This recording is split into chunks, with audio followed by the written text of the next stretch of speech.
subscribe and press the bell icon.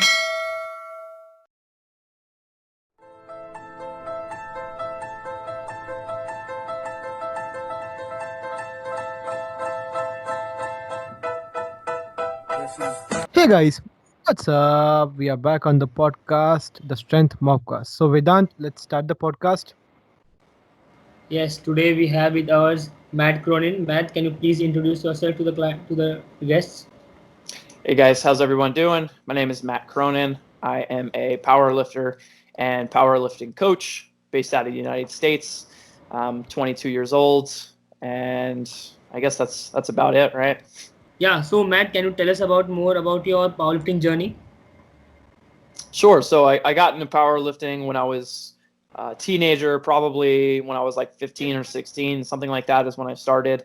It was in like 10th grade of high school.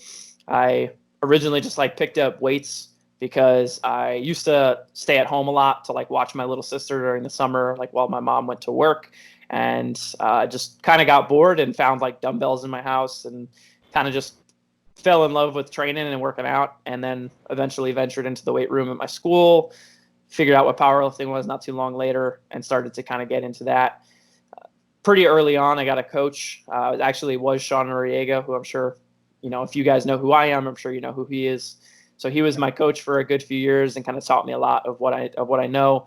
I did my first meet in like August of 2015, and it's kind of just been history ever since then. Just competing at Raw Nationals each year, competing at Worlds, once, the Arnolds, all that kind of stuff. Powerlifting has given me a lot of great competitive opportunities, as well as help to kind of create a career for me out of coaching and coaching powerlifting specifically at this point online. So most of your athletes or your clients are competing at high level as well. For example, even Glasgow, he is breaking records after records. Yeah, I mean, I have a good few people who are in that upper echelon, but I definitely work with a pretty large array of people. I have some people who are in their first 1 or 2 years of powerlifting, and then all the way up to people like Evan who are just killing it and are really at the top of their game. Yeah. So is Evan in close contention with Charles Ukpoko? That's a really great question. I think that Evan is really making a lot of progress, and I'm obviously paying a lot of attention to Evan since I work with him. When it comes to what other powerlifters are doing, I spend so much of my day worrying about what my people are doing. I also spend a lot of my day also like doing my own training and things like that. So I don't always pay so much mind to what people outside of my circle are doing. But it also seems like Charles, I mean, I just saw him squat 606 or 275 kilos the other day. So it doesn't seem like he's he's really going anywhere. So I think Evan is in a really good place to contest Charles. But I don't know. We're just going to have to wait and see what happens. I'm definitely not one to doubt Charles, but I'm definitely here to help Evan do everything we possibly can to get him to where he wants to be. And that's ultimately, being number one, which means he would have to beat Charles. So I think it'll shape up over the next little while to be, some good fights happening in the 66 class. Yeah. Yeah. So if we take the example of even Glasgow, he's still a junior, right? He's 18, am I right? He's 19 years old. Okay, so if he's 19 years old and he has such a high strength level, what what what do you face when you are coaching such a power lifter at such a young age who have you know uh, Huge built such a potential. strong base in strength? I'm sorry. Could you repeat the question one more time? Yeah, so as I was saying, Evan is very young. He's still a teenager and he's very strong. So Mm-hmm. he's still a beginner or an early intermediate in his training age. But if you see his strength, he's very high in strength. Yeah, I mean, I don't know if I would consider Evan like a beginner. I think he's just been someone who's been training for a while, and he was obviously someone who was pretty gifted early on, and he's just been able to really double down on training and capitalize on that very well. It's hard for me to think, obviously just looking at the numbers that he's hitting, that he's a beginner. Really, I think that his career is gonna be long, and it's gonna be a very good one. I think that he's going to be one of those people that kind of dominates within a weight class and tends to move up as the years go on, versus a lot of people who typically stick to like one weight class. Someone who comes to mind is, Ed Cohn. Ed Cohn started off as like a 165, and he just kind of dominated every class up to like 242 over the course of his career. And I can definitely see Evan being someone who does that. He's a pretty stocky, jacked dude. Like, he's young, but he's jacked. So he's got a lot of like muscle on his frame, and I think he's got a lot of room to grow in the sport, and to really just be a force. And probably every class from 66 to like 83, if I really had to say. And so, what's your training programming approach as a coach when it comes to your clients? Sure. So when it comes to the programming alone is only one piece of the puzzle, obviously.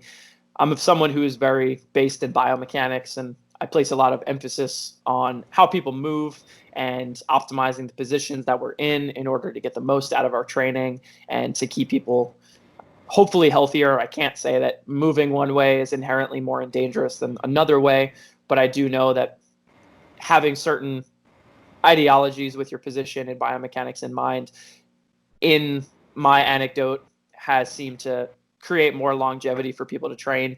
But when it comes to programming alone, a lot of what I have learned and kind of based in is through like Dr. Mike Zordos and all the guys who sort of brought like daily undulating periodization to the table and to the conversation. That's kind of who I learned a lot of my programming ideologies from. And over time, I've just been able to kind of tailor it to be my own thing in terms of exercise selection and,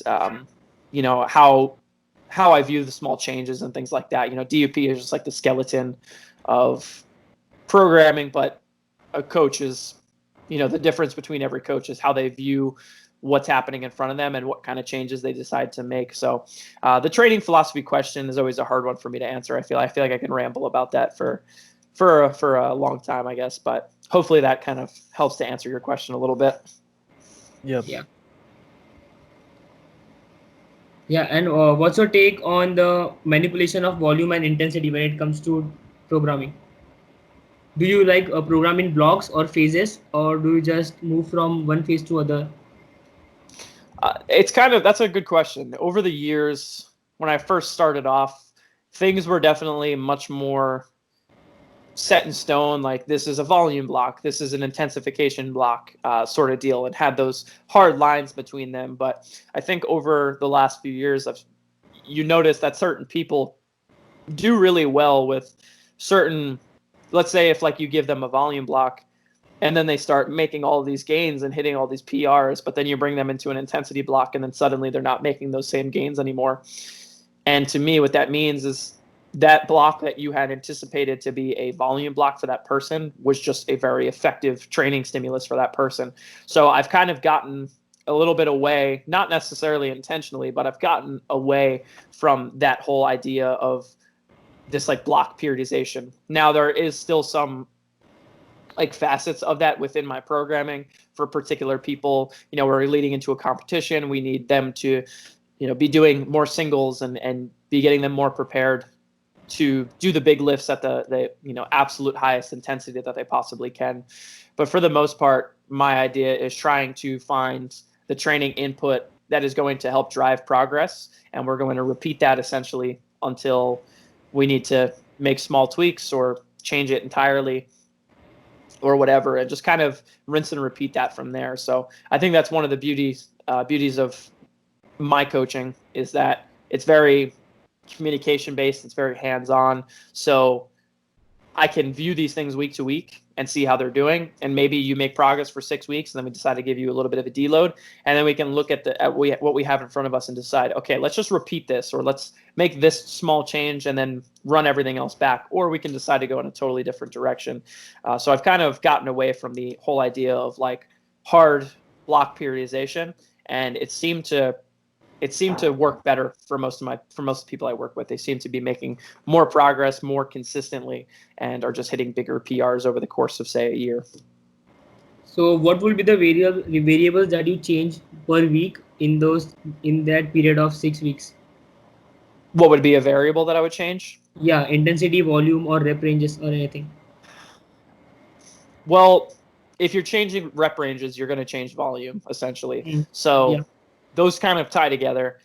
If I feel like someone needs a little bit more, one of the easiest ways that you can do that is just by adding reps to a particular day or multiple days. If right now you're squatting 3 times a week and you're doing sets of 3 on one day, sets of 4 on another, and sets of 8 on an, or sets of 7 on another, excuse me.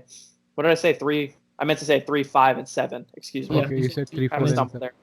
Yeah, so let's just say 3, 5, and 7, right? And if I think that they need a little bit more work, there's multiple ways that I can go about that. I can add more sets to what they're doing, but I also have to keep in mind, does this person have that extra time to do those extra sets? Is it really sustainable or realistic to be asking this person to be doing 5 or 6 sets of squats on one day? Or is that just something that I don't feel like they're going to, be able to maintain good quality of movement with? Or is it just not worth the time? And that's kind of a conversation that I have to have with myself.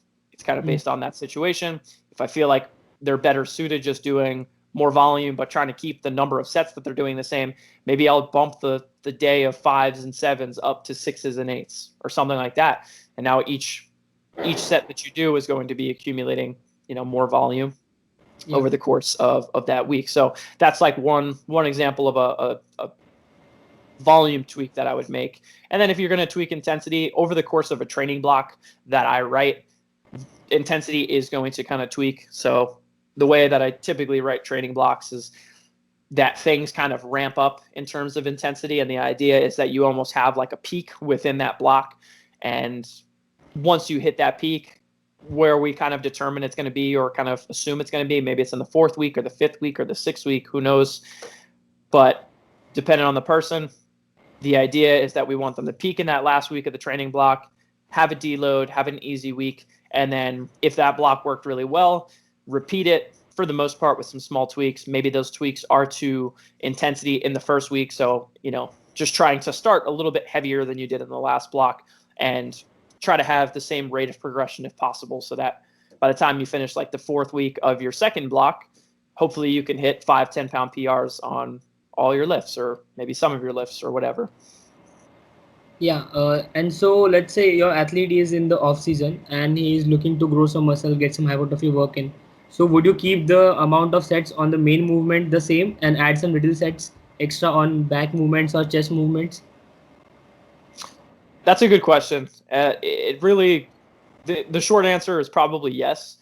I find that for most people, it's not all people, but for most people, the squatting and the deadlifting and some of the closer variations and generalized exercises that I use are typically enough to build like good solid muscle in the lower body. So if we're talking about, you have like your low bar squat, let's just say a sumo deadlift, and then typically people will see things like RDLs, they'll see split squats, they'll see hamstring curls. Those are like the 5 like big staples that you'll see like in my programming in terms of lower body movements, right?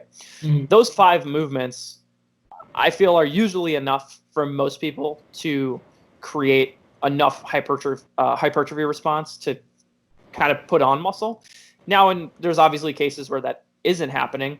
And if we have someone who maybe is more bent over when they squat and their legs don't take as much of a beating as say their back does, then for that person, maybe I'll swap out some of their squat volume in favor of doing something like a leg press or a hack squat in order to just put more emphasis on the legs. But at the same time, you could also look at that and say like, all right, if this person is doing low bar squatting and their back is getting beat up, but their legs aren't ever getting super beat up or super sore or anything like that, then you can probably assume that the maximum amount of volume that they can do for their lower body isn't even being touched. So I would argue that they can probably just add, say, that hack squatting and their leg pressing on top of their squatting that they're already doing. So that's just one of the arguments I can make as to like why I think training at this point, especially as you get more to the higher level, just needs to be very personalized and have a very global view. And I think that's why coaching is valuable. But in terms of the upper body, I'll definitely do some of what you mentioned, kind of pulling out some of the training volume and not spend as much time on the big lifts in favor of doing more hypertrophy exercises or hypertrophy-based exercises, higher rep, lower skill-based exercises. So you could be talking about something like a machine chest press, where the line of range or the range of motion is just totally fixed. You don't have to control bar path. You don't have to control arch or worry about your butt coming off the bench or anything like that. You're literally just pushing and just moving weight. I love the chest press. Dumbbell pressing is another good one. Incline benching is a good one. Just things like that where we're trying to put muscle on the upper body. And then otherwise, people typically see a lot of back work in my programming as it is already. So that's not usually something that's super needed. Yeah, so when you talked about the person who is taking too much load on their lower back, and because of that on the CNS due to low bar squatting, would you keep the low bar squatting close to the meet and not in the usual cycles? I'll typically always have the competition movements in someone's programming to one degree or another, unless they're dealing with some sort of like injury or something like that where they can't handle that without it hurting.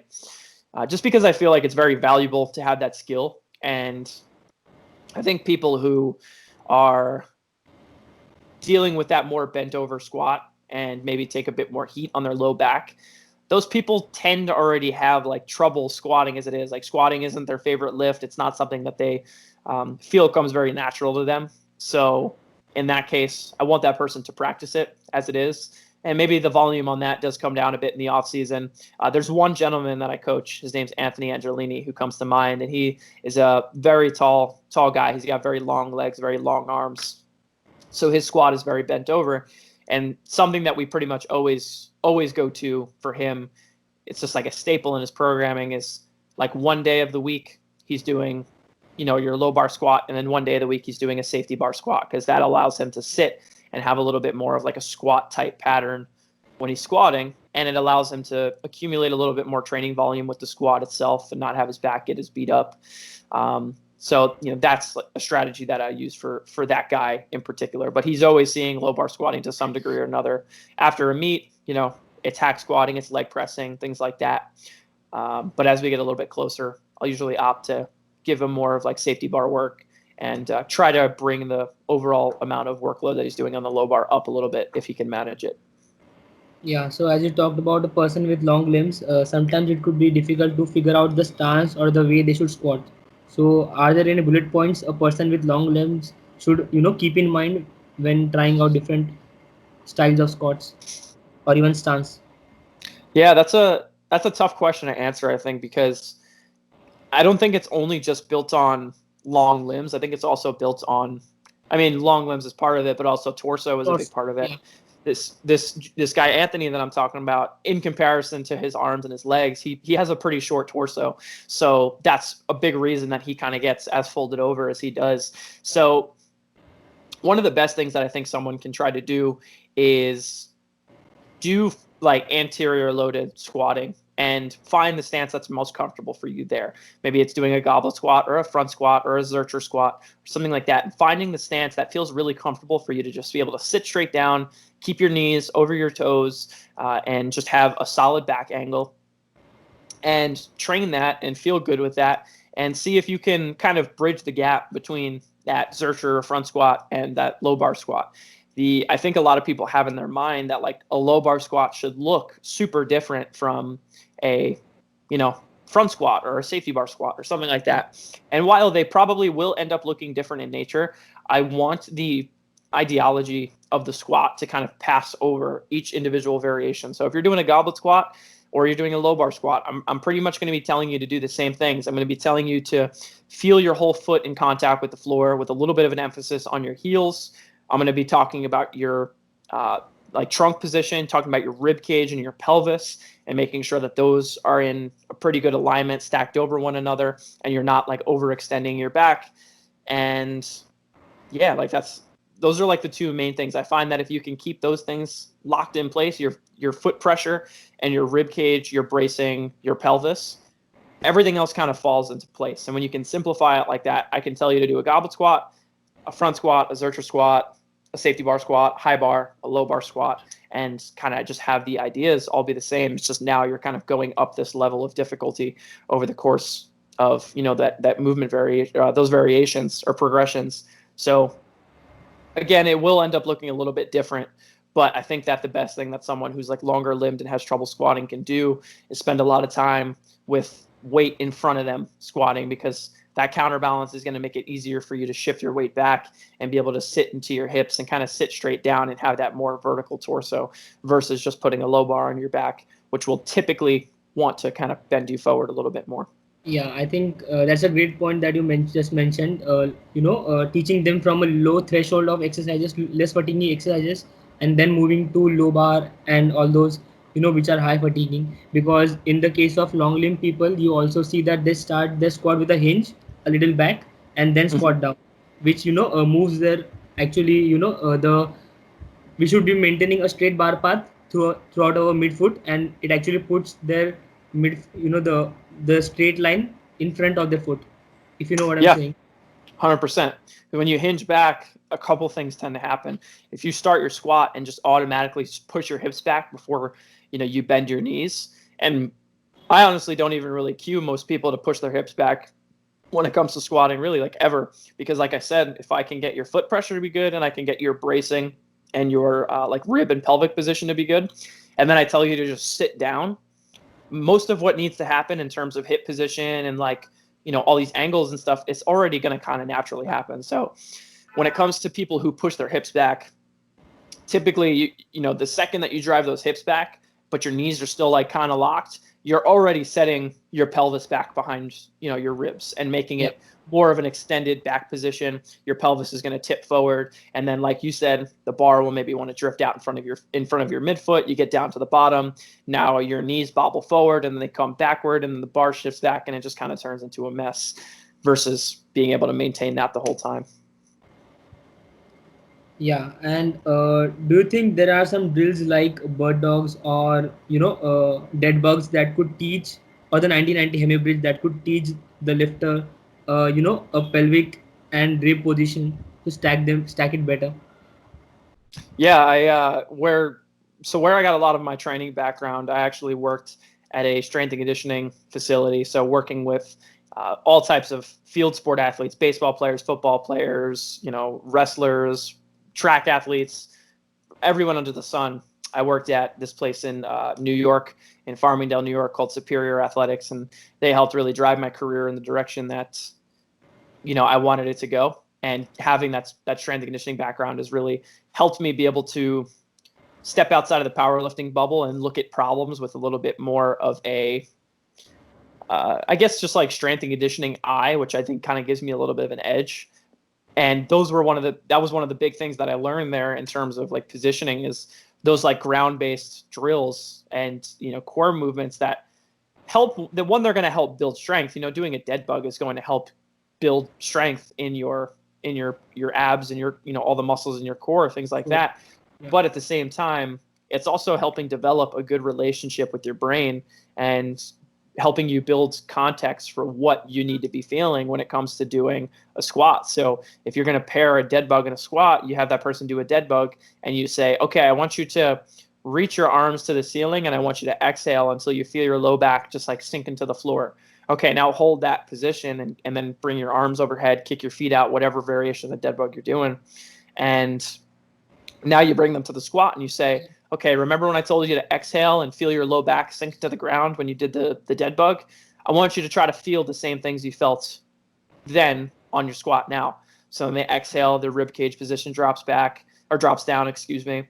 And now their low back is in a nice position. And I say, okay, now I want you to, hold that position as you go through the squat.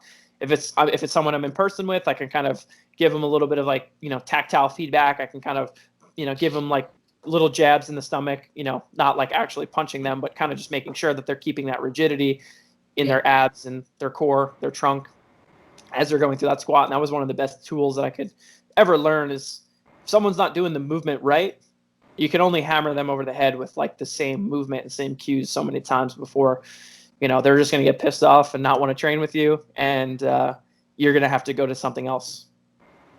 Yeah, but in India, when you prescribe your client something like dead bugs or glute bridges, or what I'm saying, dead bugs and bird dogs, or something like that, or hemi bridges, you tend to get a pretty weird looks from powerlifters out there, because mostly the powerlifters here in India used to go YOLO on their on their squat, bench and deadlift, as compared to follow a typical programming like we do and we prescribe our clients.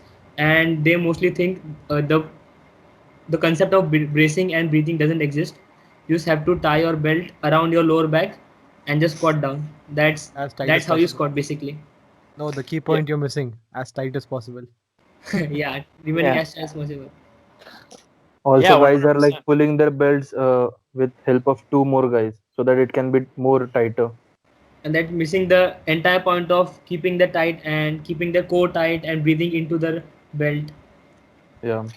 I think a lot of people overemphasize the belt. I think that if you can't kind of create the same sort of rigidity, not same because obviously the belt is going to be able to increase that intra-abdominal pressure that you're going to be able to create, but when it comes to positioning and it comes to rigidity, if you can't create that without the belt, then the belt isn't helping you. It's just kind of it's a crutch for you. It's not a tool anymore.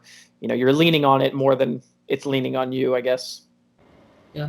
And I wanted to talk about one exercise that you mentioned before, and it was Zercher squats. Can you tell us more about Zercher squats? Zercher squats? Yeah. Sure. So they're a great movement. I think they're a little underappreciated. I think they're becoming a little bit more to light now, but I think for a long time people didn't want to do them because it's really uncomfortable to put a bar on your forearms. But the reason that I really love the Zercher squat is because of how far in front of you it sets the barbell. So if you've ever done a goblet squat and you hold the kettlebell or the dumbbell, whatever you're holding, away from you, it makes it really easy for you to just sit down into that squat and maintain that good pelvic position. And you're able to sit down really deep. One of the ways to like blow people's minds is people who don't train, they walk into the gym and you tell them to try to body weight squat and they get like halfway down and then they like fall over or something like that. And then Yeah. you give them a light kettlebell and you say, okay, hold this in front of you, now squat. Now they sit and they're wiping their ass to the floor, and now their mind is blown. But the reason is because that weight's in front of them. That weight being in front of them kind of acts as a counterbalance, allows them to shift their weight back and be able to sit into their hips a little bit better. And the Zercher squat is essentially the same thing. It just allows you to load it a bit more. It's tough to hold, 135 pounds as a goblet. It's going to become an arm exercise more than it's going to be a leg exercise. So the Zercher really allows you to kind of hold that in front of you to be able to shift your weight back over your heels and over your midfoot a bit more. And it just creates a really, really great environment for your body to just squat very naturally, and you don't really have to think about it too much. So I typically will use it a lot for like split squats because you don't have to load it as heavy and it's not as annoying.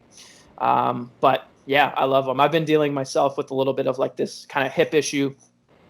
I've been dealing with like a hip impingement sort of thing.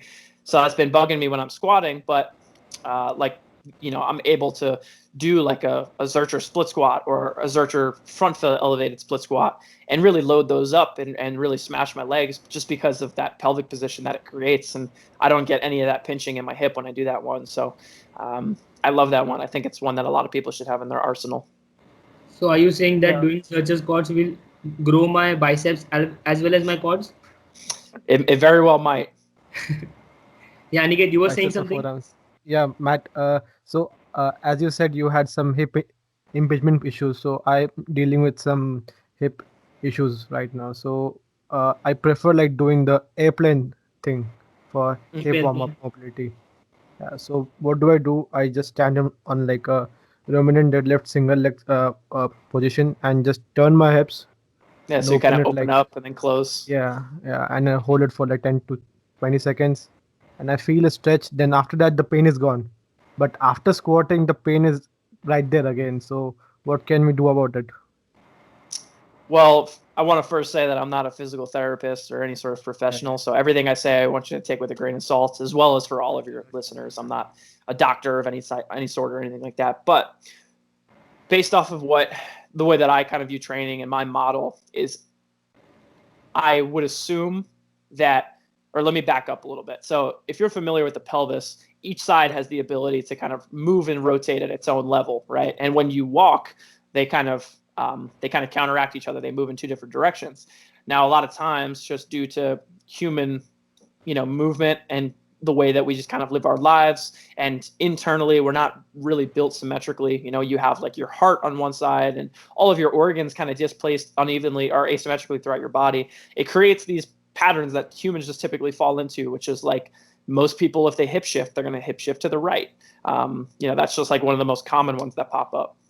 So what I typically will assume is happening to most people, and you can go through like, assessments, table assessments, whatever, and really see.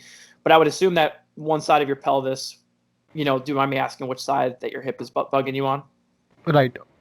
The right side. What I'm assuming is that the right side of the pelvis is just tipped more forward than your left side. So you're kind of, that right side is anteriorly oriented a bit more. So now when you're anteriorly oriented more, you have to think about like your hip socket, the acetabulum, right? It's going to orient like more forward when that pelvis is tipped more forward. So when you go to squat, that femur is going to hit up against that acetabulum quicker Like than the other side. Exactly. So if you squat on your left side, if you were able to, let's say a pistol squat or a split squat, you could probably squat for forever on your left side, and then your right side, you just hit that wall, which is exactly the same thing that I'm dealing with. So the ways that I would kind of want to go about getting you or myself or whatever to be able to squat without issue again is, one, trying to get your right hamstrings, right hamstring before you squat to be a bit more involved and to try to pull your pelvis underneath you into that posterior position. So doing something like, the 90-90 hip lift or the bench hemi bridge, however you want to call it, but just doing like a right side variation. So your left side isn't doing it. Your right side is the only side that's working to help pull that pelvis underneath you. And then also integrating some of like your left adductor would probably be helpful too, because that's going to help internally rotate your left side and kind of pull you into that left hip a little bit, and just kind of create a little bit more like movement options for you to shift in and out of both hips. Because typically when you're stuck in your right hip, you lose some like movement options in your left hip. So if you can restore the movement options in that left, and now you have that ability to kind of shift back and forth between both, typically you'll find, or I would find in my anecdotes, I feel like I had to speak very particular with a topic like this, but I find that you can create more space in that hip socket essentially by orienting it underneath you a little bit more, that pelvis underneath you, and that hip socket kind of comes up a bit more. And now you can squat a bit deeper, which is kind of how I've been attacking it, which some days is a little bit better than others. It's just kind of the way it's going to go. But yeah, that's the main thing when it comes to like, we'll say like supplementary movements that I'm picking and things like that. The rest of it is just like, now when you go to squat, you have to make sure that you're holding that pelvic position and things like that to ensure that you're not just like falling back into the habits of letting that, hip just kind of dump forward. So yeah, if you have the Zercher squat, I'm sorry, go ahead. It's not an issue for like, what do you say? 1 rep max works. It's only the issue for like the main sets, volume work. Like in the competition, I don't feel any pain. I'm like, was there any pain over here? Like no. And in training phase, I feel a lot of pain over there. I guess the pain is originating from the adductors. The adductors meets the, what do you say, groin area, right over here. Could be flexors. Hip flexors might be because I don't have the coordination of the what do you say, hip flexors with my core, basically. Do you have like a hip shift when you squat or anything like that? Yeah, there's a little bit of hip shift. Yeah, you can see that. To your right side, I'm assuming. Yeah, mostly. Yeah, so the main thing I would just try to do is get you out of that left hip shift. So that would be trying to get your left adductor to kind of work and internally rotate your femur a bit. So you can do something just like a split squat on your left side, where you're kind of like rotating over your left side and trying to create like that internal rotation by pulling your pelvis over to your left. If you want, like after this call, I can send you over like a resource for that kind of exercise so you can try out. But yeah, I would just do it on your left side, 2 to 3 sets before you squat, because you don't want to, like your right side is already what's kind of overpowering. You don't want to do more on the right side. the left side is kind of under leveraged and underwhelmed, and the right side is kind of taking all that, the brunt of that, like, pulling you into internal rotation on that side. Probably only need to do the left side to kind of fix. I don't want to say fix, but kind of get you to where we need to get you, I guess. Yeah, like the proper positioning in the squats. Yeah. Yeah. Okay, so Matt, I had one question about the gesture squat. Sure. Yeah, do you think doing singles on the gesture squat useful? Because last week I saw Kevin Yoke doing a 605 gesture squat. Listen, man, none of us will ever be Kevin Oak, so I'm not gonna talk about whether or not you should do it because Kevin Oak did it. Kevin Oak is crazy. That dude is so strong and just so nuts. But from my model of training, I feel like watching Kevin Oak do like a 500-pound Zercher squat is probably for a different reason than like I would give it to someone, and that's totally okay. It's just different tools for different toolboxes, but I probably wouldn't tell you to do singles on it. I prefer more like tempo work, higher rep work for things like the Zercher squat, especially if it's like the bilateral version. If you're not doing like a split squat or something like that, it just becomes uncomfortable and hard to hold the position. And essentially, I just want to use it to be able to load your legs while just being in those positions that I've just been, sounding like a broken record talking about for the last, 15 minutes. Yeah. So, how do you assess injury for your online athletes?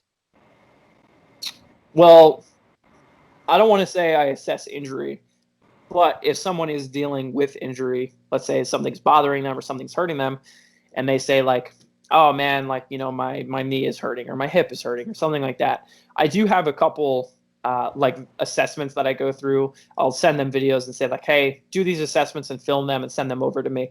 And I usually will just look at someone. Let's say if it's like the lower body, I'll look at someone's like hip internal rotation and their external rotation and their ability to raise their leg straight, like a straight leg, active straight leg raise test, and try to just see if there's anything that is missing there. If they're having a lot of internal rotation on one side and a lot of external on the other, but they're not matching up, then I'll try to see if there's exercises or cracks that I can fill in with training to restore those ranges of motion. And now maybe that creates an environment that they're able to, say, squat or deadlift or whatever it is now without as much issue, if not any issue, because they actually have the adequate range of motion in their joints to get to that position. You know what I mean? If you're having it on one side but you're missing it on the other, then you're going to squat down and you're going to compensate in one way or another to squat down, because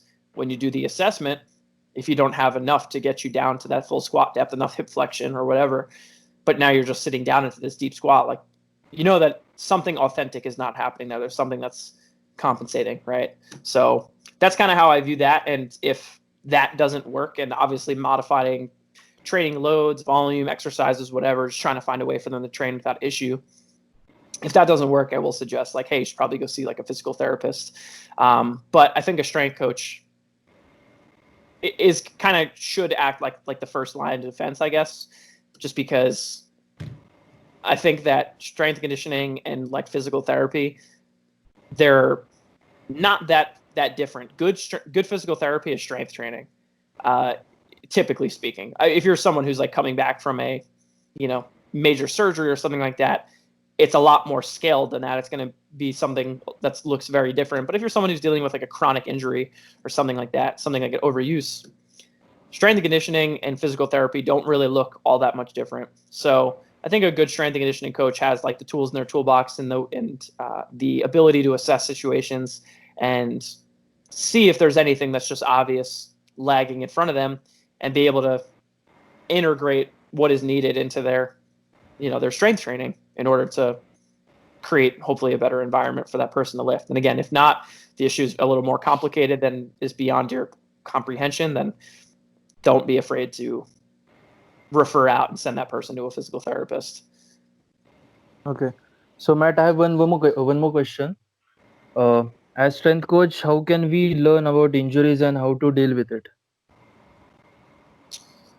Well, I think that having a biomechanics kind of background and being able to know what's going on internally when you're doing a squat or a deadlift or a bench press, if we're talking about in the context of powerlifting, being able to do those exercises well and knowing what's happening internally is half the battle.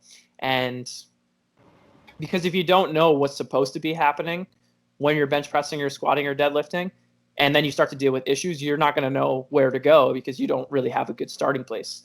And those assessments are there to tell you if you're actually squatting, quote unquote, correctly or not, right? I think great resources that I've learned a lot of this kind of stuff from and make it very easy to digest are going to be the likes of people like Zach Couples.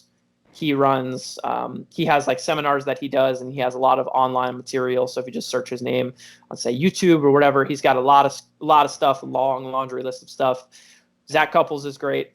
Bill Hartman is another one that's great. He is, I would say, in my own opinion, he's probably one of the best physical therapists in the country, if not, in my opinion, like the best. He's based in Indiana, and he's, I believe, co-owner of iFast. So that's Indianapolis Fitness and Strength Training. So he's great. He's got a lot of stuff that he's putting out on the internet now.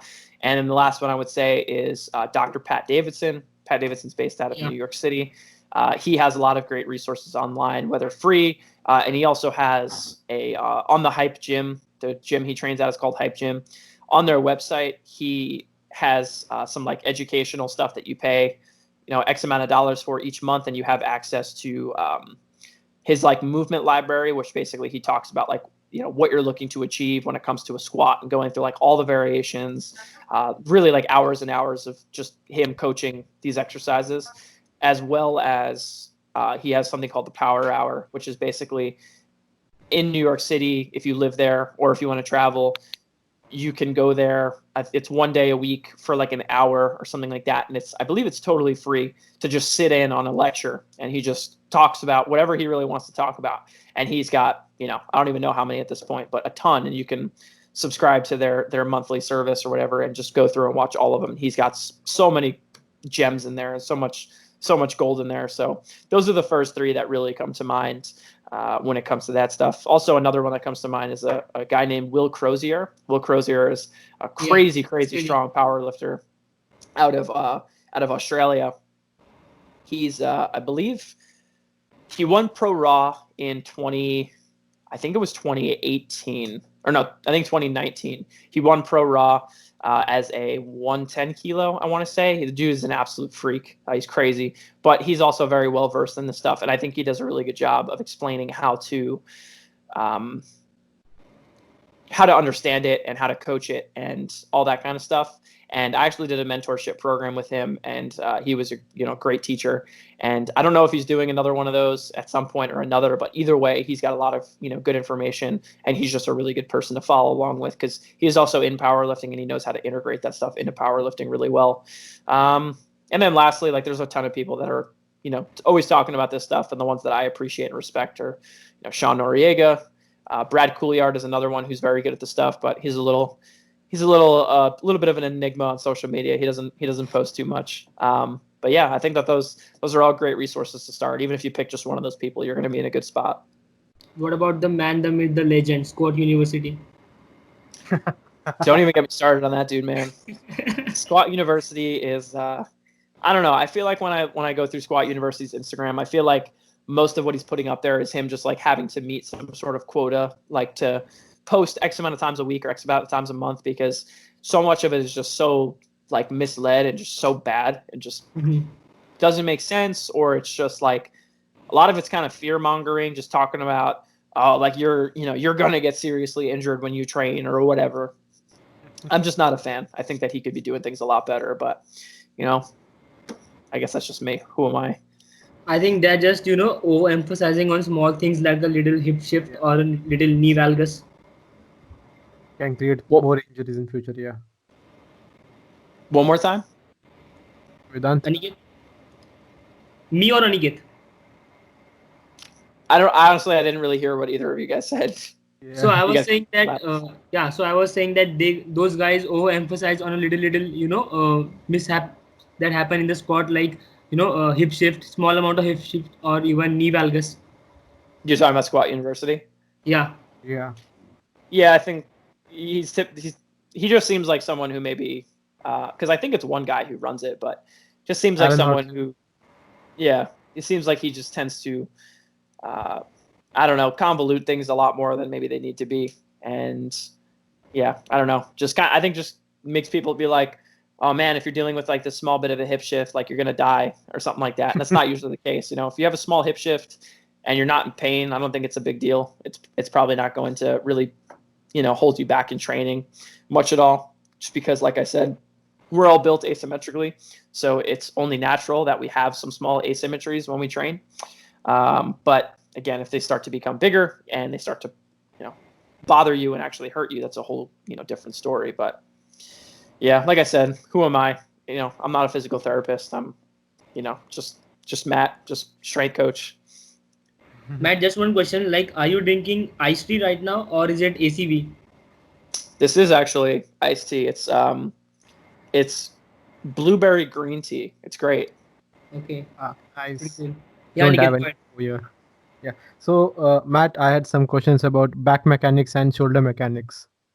Could you answer us for them? Like, if you're dealing with some shoulder and back issues, how can we like assess them and like have pain-free movements? For example, I was dealing with some shoulder issue recently while bench pressing, so I just realized that we can do certain movements to get a little bit of what do you say space in the joint and have a pain-free exercise session. Sure. So most of what I understand about the shoulders and kind of optimizing how they move is just based off of optimizing like the resting position of your scapula. So your scapula, they're shaped, they have like a concave shape to them, and that shape is built that way so that it can kind of sit flush against the back side of your rib cage, because your rib cage is kind of built like a barrel, right? So the idea is that it kind of sits along that, and when it sits along that rib cage, it has a lot of freedom of movement to protract, retract, upwardly rotate, pretty much all of those types of movements. Now you have to think, when we power lift and we're retracting our scapula, always we're kind of tipping that scapula off that, and you'll typically start to see, if you think of like a winged shoulder blade or something like that, Yeah. that's someone whose On top. scapula is, yeah, it's kind of poking out, and it's not resting along that backside of the rib cage. So figuring out ways, or let me back up and say, again, I have like assessments that I'll go through. So looking at someone's internal and external rotation, and trying to see if there's anything lacking there, their abduction, their overhead, things like that, and seeing if there's anything that really like kind of raises any red flags to you as a coach, like that they are missing way too much range of motion or something like that. But honestly, the easiest way that I can tell people to focus on shoulder health in their bench press training is to have a lot of movement or a lot of movements where you're focusing on protracting your shoulders, reaching, upwardly rotating, and just getting you out of that retracted and depressed state all the time. So that's going to be doing things like, let's say like a push-up, where at the top you're focusing on really reaching your arms into the floor so that you get your upper back to really hollow out. Or it's doing a landmine press so that you're really, again, reaching and upwardly rotating your shoulder and making that scapula kind of move upward. And just creating, again, just training those different movements that the shoulder has available to it, and just giving yourself more options. If you only bench press, you're going to get really good at only bench pressing, and that is good for powerlifting to a certain extent, but at some point there might start to become diminishing returns, and that's when you have to start to implement some of that stuff in there to keep yourself healthy enough to do what you need to do in order to get stronger, which is really kind of the goal with all of this kind of stuff. So yeah, I mean, like I said, I kind of have an assessment that I go through. I would check your internal and external rotation on your shoulders and see what's going on there. If there's anything that's really like, lacking, that's, a place to look. And like I said, the easiest thing that you can do right now without even having any sort of like crazy expertise is just adding those kind of movements into your arsenal, those push-ups, those landmine presses, even incline benches, like high incline benches where your back is flat against the bench and you're really reaching and not maintaining that like retracted position the whole time. Those are going to, help kind of create, like I said, those more movement options for you. Okay. And what about back mechanics? So are you saying like someone who's Like back people is hurting getting, them or something? yeah, like mostly back injuries and muscle spasms also. When it comes to like a muscle spasm, that's kind of outside of my wheelhouse. That's when I feel like I'm kind of stepping into the seat of a physical therapist. I know that if someone's hurting and they're not moving super well, and then I can show them how to move better, and now they don't deal with pain anymore, then I don't think that I've stepped over the lines of being a coach. But if someone's dealing with like muscle spasms or something crazy like that, and I start to try to like, quote unquote, like treat that or whatever, that's probably, not my place to be doing that. But again, when it comes to, let's say, back pain or something like that, I just go right back to what I was talking about before. I think most issues tend to stem at the rib cage and the pelvis for most people. Most people end up not being able to hold good, mechanics there, or they're just at one extreme. So maybe they're in this very rounded position or very extended position, and that's going to place extra stress on certain muscles and, not place a whole lot of stress on other muscles. So you're kind of adding more heat to one spot versus the other. And also, again, looking at the pelvis, if your ability to flex your hip is lacking on one side but not the other, and maybe you have a hip shift, now that's going to also send some stress up to your back. I think like something like a hip shift, it can send you those signals that something's wrong in many different ways. For some people, it's going to be hip pain. Some people, it'll be knee pain. Some people, it'll be their back hurting. And it's more so just about being able to assess what's going on at the hips, the ribs. That's usually where I find that most issues stem. The shoulder, how is the shoulder blade sitting on the rib cage? Your squat, okay, how are you bracing? How are you holding your rib cage, over your pelvis? Oh, you're having a hip shift. Like, what's going on at your pelvis? Do you have all this freedom of movement that you need in order to squat? I think when you can simplify something down to always being able to look back at that, it just makes the picture a lot easier to paint, I guess. Yeah, actually, uh, I had this hip issue after like a back spasm issue. When I Okay. had like, yeah, I was deadlifting, I had some back spasm issue. I was not able to walk for like 2 days properly, and I was like, oh, fuck, I won't do this deadlift forever again. So I switched to sumo, and everything was okay after that. Like I read a lot about back mechanics from Stuart McGill.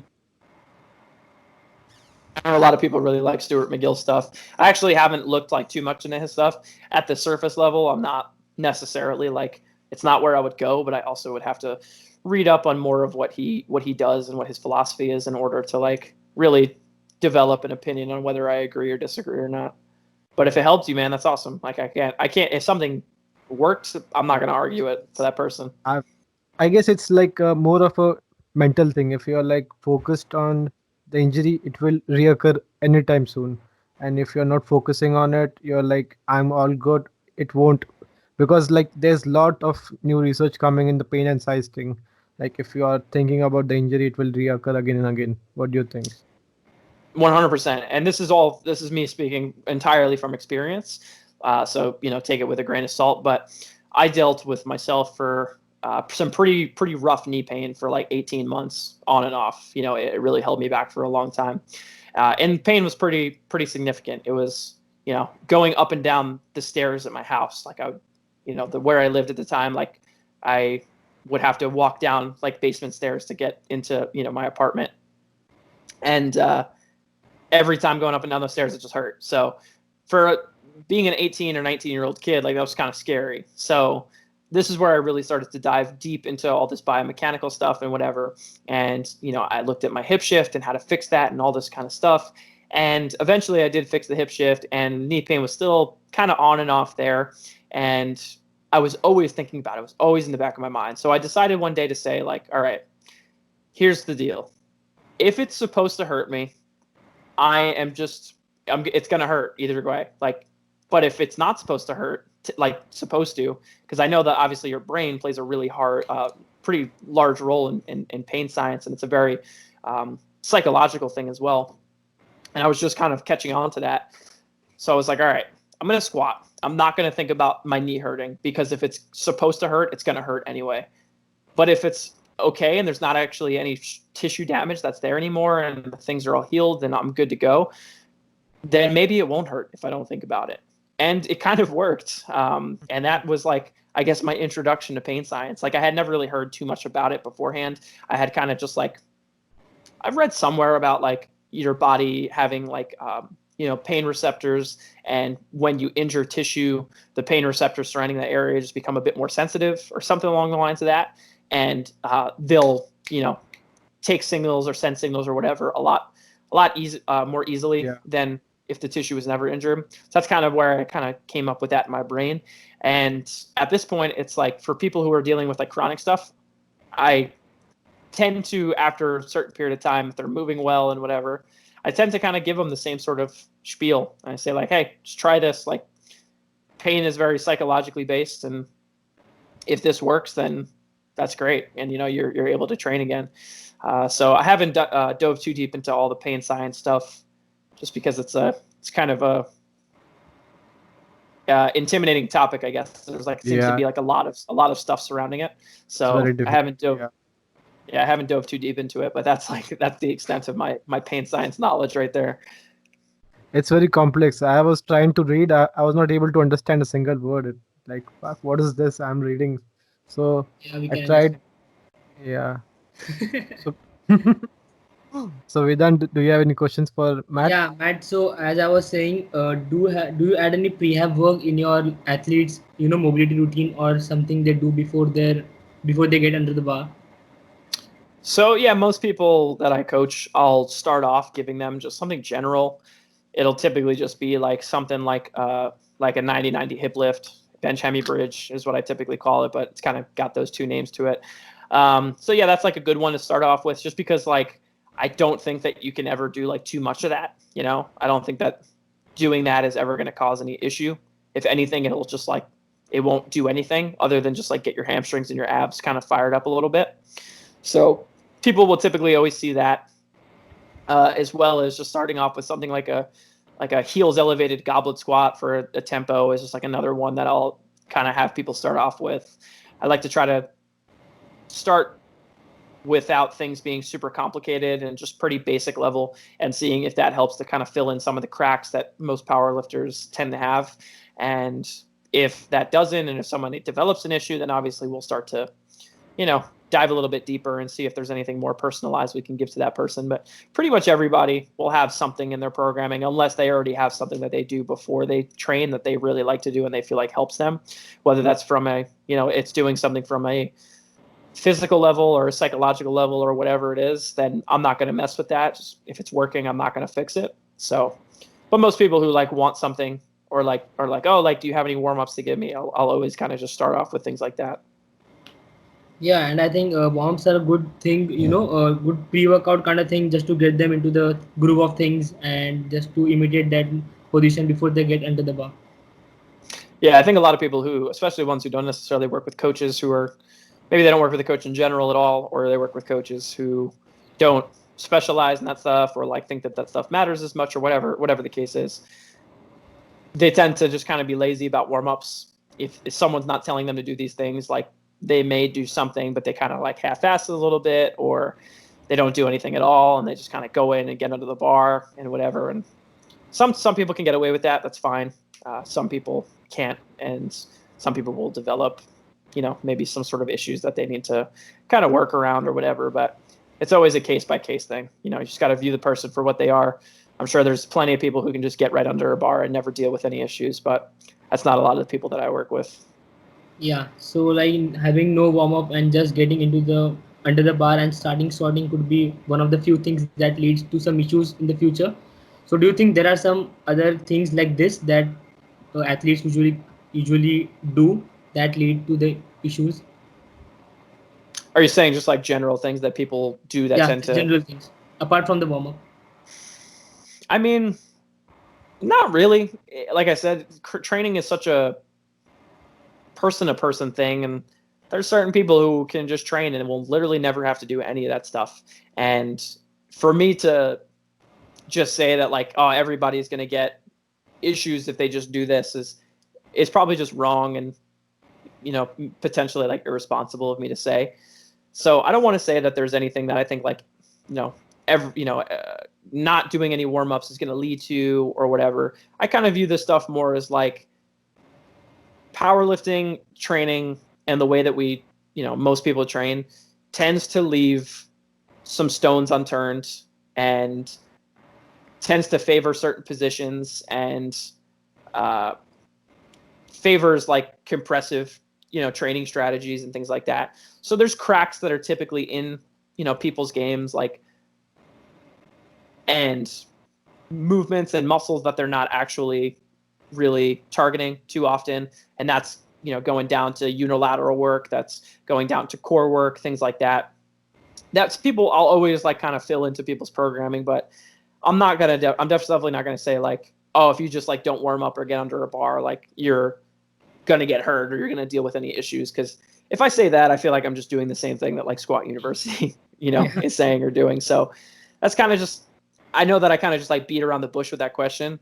And I didn't really mean to. It's just, I don't necessarily think that that's like a responsible thing for me to say. Okay, great. I think this was a good end to the injury side of things. So can now we talk about the supplementary exercises? Yeah, sure.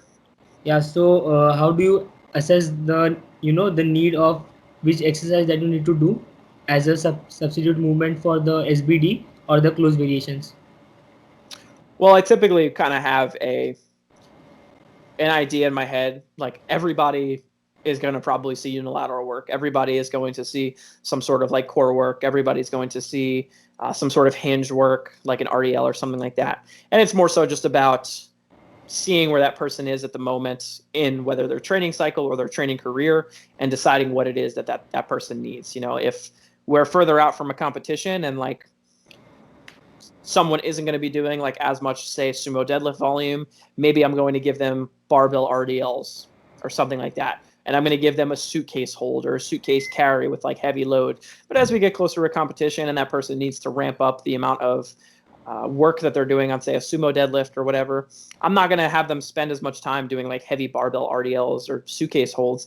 And I'll go for something that's a little lower thresholds, still targets the muscles that I'm looking to target and the positions I'm looking to target, but just isn't as strenuous. So going from a barbell RDL with 315 to having someone do a split stance RDL with kettlebells or something like that is going to achieve a lot of the same sort of like things that I'm looking to get out of an RDL, but also just not beat them up as much as doing, a barbell RDL with like 315 pounds or something like that. And then maybe that suitcase hold will turn into a, something as simple as a side plank or whatever. Again, just to kind of facilitate training those muscles, but not destroying that person as they get closer to a meet. So everybody tends to see like the same sort of categories of exercises in their programming. It's just about assessing where that person is and what the right implementation of like what particular exercise is right for that person at the time, I guess. And what about the assistance SBD movements or the close variations like pause squats, tempo squats? How would you assess the weakness in the range of motion or sticking point? So I'm not huge on like sticking points really. Sticking points tend to be, or like sticking points are just where your body is in like the most biomechanically like unadvantageous position, where you're at like, you're at the biggest disadvantage. So unless you change your technique drastically, you're not going to change that sticking point really. Now, of course, you probably can bring up the threshold of the weight that you can lift to that sticking point, which is great. But most times my idea is to use variations to scale loading, say in the off season or whatever. Maybe someone's intensity based squat day will be it'll be like pause squatting instead of like a competition squat, just to break up the monotony, take some load off of the bar. And it's also going to force them to just be a better squatter. If you just comp squat all year, you'll typically, and again, this is speaking for, most people or people that I work with, it's not everybody, but if you squat year round, like you'll probably get to the point where your squat feels really great. And then maybe you get past that and now your squat starts to feel a little bit stale, or you just feel like you're kind of losing some of your technical capabilities or whatever. Maybe your transition in and out of the hole is starting to get sloppy or whatever. And then using something like a pause squat is really going to, help you clean that up a little bit. So variations for like the squat, I typically stick to, your SSB, your pause squat, your tempo squat. Again, just focusing on technique and positioning and also scaling the loading a little bit more. For bench press, I think the bench press is something that's a little bit more based off of like muscular development.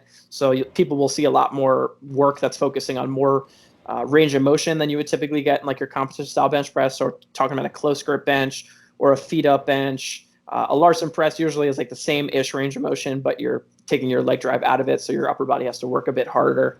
And then also just developing like your arms, so doing a lot of arm work, tricep work, your shoulders, things like that. The upper body the bench press seems to be a little bit more dependent on overall muscular development. And then for the deadlift, it's a lot of pause deadlifting, a lot of RDLs, hinge type movement, some single leg stuff in there. But yeah, like I don't think that my training on paper looks to be anything super complicated or anything other than just like your basic fundamental stuff. But it's more so just about the nuance, kind of looking at that person and seeing what it is that you feel like they need at that time and what changes to make to just propel them in the right direction that they need to go. So yeah, I mean, when I talk about programming, I feel like I'm not that exciting because it's really nothing. It's nothing crazy. It's probably, you can look at my program and it looks like a lot of other people's programs, but like I said, I take a lot of pride in being able to look at the details and assess the situation for what it is and figure out where to go from there, I guess. I mean, yeah, if your athlete is, making progress consistently without any risk of injury, you can take pride of yourself as a coach, and there is nothing to be ashamed of. Yeah. Yeah, like I said, I feel like when people ask me about programming, I feel like I'm just like not exciting to talk to because I don't give anyone anything super crazy. Pretty much everything that I've gone over here is what most people tend to see in my programming, and it's just about, like I said, understanding the volume, the intensity, the frequency that person needs, and the exercise selection that's going to cater to them and help push them in the right direction. And you usually don't need to do anything super crazy in order to achieve that. So.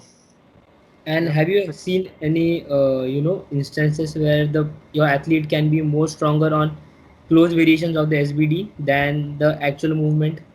Like, for example, the other day I saw a video of Garrett Fear where he squatted SSB squatted, for 4 reps, something close to his opener of the meet, or something like that.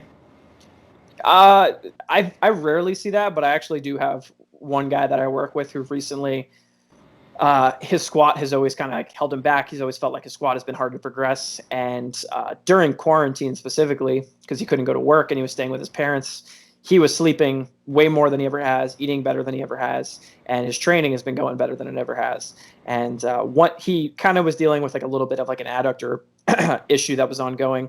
So we gave him SSB on one day, and it was just going really well, and he was able to just keep training it. So I decided to keep pushing the intensity on that a little bit more. And he got to the point where I believe he safety bar squatted 500 pounds. So it's like 227.5 kilos, right around that. I want to say for a double, if I'm remembering correctly. And his best squat in training is 215 kilos with a barbell. So he was definitely stronger at the safety bar than he was at the low bar. Now, in his case, I think it's more based off of a execution sort of thing. We noticed some things in his competition squat that we believe are kind of holding him back from really expressing his strength a little bit more. But I mean, I guess I can see that, especially for particular people who are built. Maybe they're not super well built for certain lifts, like the competition squat, but the safety bar just feels really natural to them. I can see that, being something that they're stronger on. It's kind of the same idea to me as like someone being stronger with straps on their deadlift than they are with, not without straps. Like, are you going to tell that person to stop using straps, or does the straps really help to drive their non-strapped deadlift work? You know what I mean? Are you taking a dig at the Thor? What's that? I said, are you taking a dig at Half Thor Johnson? I'm sorry, the mountain. Well, strongman might be in there. I wasn't really thinking about that, but now that you make that point, they're allowed to use straps though, so that's that's little different, I would say. Yeah, who cares, bro? If you can pull 500 kg with straps, you do you. Like if you're bro, strong enough to pull that, listen, man, I'm definitely not one to hate on that for sure. He's such a strong guy. I'm Yeah. scared of him. Are you excited to see him and Eddie Hall box each other? Yeah, obviously. Like, who's gonna punch him so hard? Steffi Cohen. Oh boy. Yeah, so as I was saying about straps, I don't really incorporate straps in my athletes, deadlifts as compared to their rowing movements. Do you agree with this, or do you have any? No, I typically agree. I try to get people to stay away from straps as much as possible when it comes Yeah, to the deadlift. If someone pulls hook grip, then the situation becomes a little bit different, just because yeah, now it's more of a matter of making sure that their thumbs are healthy enough and not ripping, uh, in order to help drive their progress. But again, there are people who have, say, grip issues or whatever, and they can do their strap deadlift work with more weight than they can do their comp deadlift work with. And I think a lot of people would typically be like, stop using straps, just, go barehanded. But I would also argue that the strapped work is potentially helping drive your comp deadlift progress if you are making progress on that lift, even if it is still behind the strapped work. I'd probably argue like, hey, let's not pull that out, because being able to lift all this weight with your back and your legs and taking your grip out of it is probably only helping your actual competition deadlift. So it's, again, that just comes down to more so figuring out how much work they need to do on both of those lifts, or both of those variations, I guess we can call it, in order Mm. to make sure that their deadlifts is still moving in the right direction. yeah. That's I have really interesting. Vedant. I have Hmm. like one more thing to add. Like, uh, grip issues can add more fatigue to what do you say the lift actually. If Yeah, it's worked for me actually. If I use straps and deadlift, I don't feel the grip fatigue setting in, so I can deadlift more. Yeah, I And can definitely see after that. because I can't like mix grip deadlift all the time. It's very difficult for me actually. So I Yeah, use I'm straps all the time. I'm someone who like my strap deadlift is like a lot weaker than my regular deadlift. So I prefer not to use straps personally, but there are a lot of people who obviously lift a lot more weight with their straps than they can, or do more reps with a particular weight on a strap deadlift than their competition deadlift. But yeah, man, I don't like the way straps feel. I don't like the how it forces me to like set up at the bottom. So yeah, my deadlift tends to not feel as good using straps. So I guess that's probably more of a good thing than it is a bad thing for me. yeah. What I kind of think it's strap the do you same. use? I just use like regular. I don't use figure eights or anything like that. Okay, okay. Just like your Because regular, loop I don't straps. like the straps. I don't like the tie-in straps. It's very difficult to weight in the bottom and tie the straps and pull the weight. What do you use? Use figure eights? No, no, I invented a kind of strap for like the Indian powerlifting scene. You invented a strap. I I made it for myself, then people started asking me what is this? What is this? So I just made it public. Wow, that's pretty cool. I'd be interested to see what those look like. I can share you a link. Yeah, that'd be cool. I'd be excited to see what that looks like. Just a loop, basic loop strap. Okay. Everyone needs it. Yeah. It's very easy. Like figure it, you have to push your hands through it. It's very difficult for big hand heavy lifters who have like fat hands. Yeah. So it's very easy to put in. So I just use that only. It's very natural also. Just go in, put your hands, pull it. Yeah. It's easy. It sounds pretty similar to like your figure eight straps, except they're just Yeah, not shaped like an eight. yeah, They're just kind of looped. yeah. That's pretty Loop. cool. Yeah, Yeah, he an just inventor cut over the there. 8 into half and made two zeros. Yeah, exactly. Yeah, so as I was saying about grip, I think I face something similar issue like you when I use the straps as well, because I don't get to feel the same tightness in my lats or pull the slack the same if I use hook grip instead of straps. Yeah, I don't pull hook grip. I pull mix, but I set up at the Yeah, top and I bend down, grab the bar, and I go. yeah, So being forced to sit down at the bar and then try to set myself up around my hands and my body or around the bar, excuse me, is just something that's not super comfortable for me. I don't feel as strong or as powerful. So yeah, certain people who just thrive with straps and certain people who just don't do as good. and you have a pretty wide stance on the deadlift as well. So much loop. Yeah, it's pretty wise. Yeah. Yeah, so moving on, I wanted to ask you some things about how to be a better coach, or how can we, improve our communication when it comes to athletes. Okay. Yeah, so how can we, learn more about our athletes apart from the basic question that we ask before we start with the program? So I think that comes down to communication and asking the right questions on a day-to-day basis.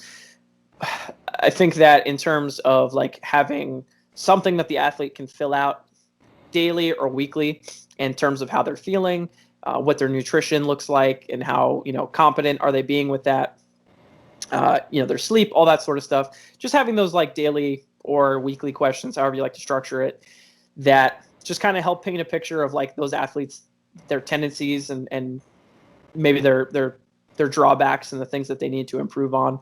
So you can look at their strong suits and you can look at their weaknesses in their game, not even necessarily like within training, just in their life and how that affects their training, and be able to open those conversations with them and figure out ways to make those weaknesses strong suits or just make those weaknesses stronger, so that can lead to just better results within training. I also think it's really important that you develop a relationship with your athletes. You're not just always talking about training. Like I talk with my athletes about a lot of stuff. I play Xbox with a couple of the athletes I work with, and just having them feel like you're also their friend is, important too. There is obviously a very professional side to this, but at the same time, like I think people want their coach to be like a cool person, and just knowing about, that particular athlete's, their hobbies and what they like to do outside of training, and being able to relate to that. And just, I guess overall, just, I can't teach you to be, I guess, a cool person, but just being very personable with your athletes, I think, is important too. If everything is just like cut and dry, like I'm your coach, it just becomes a bit muddled down and a bit monotonous. Evan Glassgold, I'm huge into coffee and like pour over coffee, and I'm just very like nerdy about it all. And Evan Glassgold has recently gotten to that, so we spend a lot of our time talking about that. Like, like I said, a couple of my athletes I have, I play Xbox with them. A couple people, we all listen to the same music, so we're always talking about that sort of stuff. I think just being able to know how to foster a relationship and just be like, a good person, a friendly person with the people that you work with is more important too. And those athletes are going to be a lot more susceptible to being open with you about, maybe their faults or mistakes or their emotions or their feelings or whatever it is. You know what I mean? Yeah, and I'm pretty sure that many of your athletes are Star Wars fanatics as well. Yeah, I've got a couple that we talk about Star Wars a lot. I got like, one guy who's like super into all the little comic books and cartoons and stuff like that I'm also into. So we talk about that fairly often as well. Yeah, that's pretty cool. Yeah, it's awesome. Yeah. So, do you have a top-down approach or a bottom-up approach to your style of programming? This is a really good question, and I feel very stupid because I don't really know entirely like what the difference is. Like I've heard people explain the difference, and it always seems a little bit different. A top-down approach is like when you write like 1 week of programming and like see how that works, and then kind of base what you do going forward off of that. Correct? I think that's the bottom-up approach. That's the bottom-up. Emerging strategies. I would say that, like, I guess my coaching is a little bit of a mix between the two. I typically will like start off writing something in a block form, so 4 weeks or something like that, but making changes to that block week to week. If we're talking about working with a brand new athlete, making changes to that block week to week. And when we get to the end of it, deciding like, okay, is it worth it to just keep pushing along with this setup that we have now, or should we change certain things, or just go into a whole new block entirely? Is what we're doing working? That kind of stuff. So I feel like it's a kind of, I guess, a little bit of a mix of the two. I have definitely taken ideologies from the emerging strategies side of things, but I guess more so I let the nature of the block determine if we're going to continue it on versus like planning to have like this microcycle that we're going to set up that's going to carry us through X amount of weeks. If something just starts working, then I'm not going to change it. But it's not my intention when I first write like 1 week to repeat that, 5-6 times, however many weeks over. I just kind of let those things naturally happen. When they naturally happen, okay, like let's just keep repeating this until the wheels fall off. And then we decide to make those changes then. So I guess it's kind of in that wheelhouse, but I guess I feel like it's a little bit of both. But like I said in the beginning of the call, like I don't really necessarily subscribe to like any particular like format of programming, because like I said, I talk with my people on a weekly, daily basis. You know, I have a check-in each week where we kind of talk and go over things, and I'm talking with them throughout the week as it is already too. So it's just making those changes when they're needed, essentially. So sometimes it's every 6 weeks, sometimes it's every week, you know. Yeah, so the question I really wanted to ask was in context with the bottom down approach, where you, as you said, where you prepare a block, a 4 to 5 weeks block, and make changes how the on depending on the performance and the recovery of your athlete. So in context to that, let's say you are into second or third week of your program, and the squats and deadlifts are just cruising well at 7 to 8 RP, and your athlete is making progress. But one day on the bench, they don't seem to get in the groove of things, and the RP just suddenly increases. So what would you do for the next week? Would you keep the program same or make any changes? So the way that I typically will like set up training throughout the course of a week is have particular days that are more of our like primary days of training, and I will use those days to determine whether or not we're making progress and moving in the right direction. You know, if you have 2 squat days and one of them is sets of 8 and then one of them is like singles and triples or something like that, the singles and the triples are going to be more of a determinant if you're moving in the right direction, because they're closer to that top end intensity, and they're really going to tell you if what you're doing is carrying over. So it really depends on which day of the week is kind of in the negative. You know, if it's the primary day is not going well and the other days are either going well or not going well, I'll try to manipulate some of the variables to ensure that heavier day that is more important to me and is more telling of progress will go a little bit better. So whether that's changing volume on the day prior to ensure that they're not beat up coming into the session, or maybe they actually need more volume because they're not doing enough. That's just kind of dependent on the situation. And I tend to ask that athlete, hey, how are you feeling? Are you feeling really beat up in your sessions? Are you feeling really fresh, but you're just not feeling very strong? And just kind of use those kind of questions to determine the changes that I'm going to make to that program for the next week. Yeah, and do you think the markers of a good success rate or performance could be good recovery, less RPE, and moving the weight more efficiently than before? That's definitely one way to mark, you know, progress. If you move the same load faster week over week, then you can probably assume that your capacity is going up to lift heavier weight. So, you know, that's one way to judge it. That's, you know, if you're going to have, say, the same load prescribed for like a single or something like that week over week, then that'll definitely you know, be a way to determine if things are going better. But most times I'm kind of having that more ramping effect, where the idea is to hopefully lift a little bit more weight each individual week, unless we're in a block where we're focusing heavily on hypertrophy, which is kind of rare-ish. I don't really feel like we need to spend a whole lot of time like stepping that far away from like the main movements to focus on hypertrophy in particular, with like most of the drug-free powerlifting scene that I work with. And do you prescribe mostly with RPEs or do you work with percentages or a mix of both? I do a mix of both, but it's heavily based on RPE. Uh, when it's percentages, it's mainly for a particular scenario. Maybe someone is overshooting too much, or one day I want to hold them back a little bit more, so I'll give them percentages just to ensure that they're not going too crazy. But I think that percentage has more drawbacks than RPE does, so I tend to favor RPE a bit more. And how do introduce the concept of RPE to a beginner or a new athlete who has not been used to the idea of athlete before? Because the person next to you who is the strongest junior of India, he doesn't use RPE, and he doesn't know how he can judge RPE on his own. It's difficult for me, bro. I can't Listen, judge. I definitely understand. I think there's a couple different ways that you can go about it.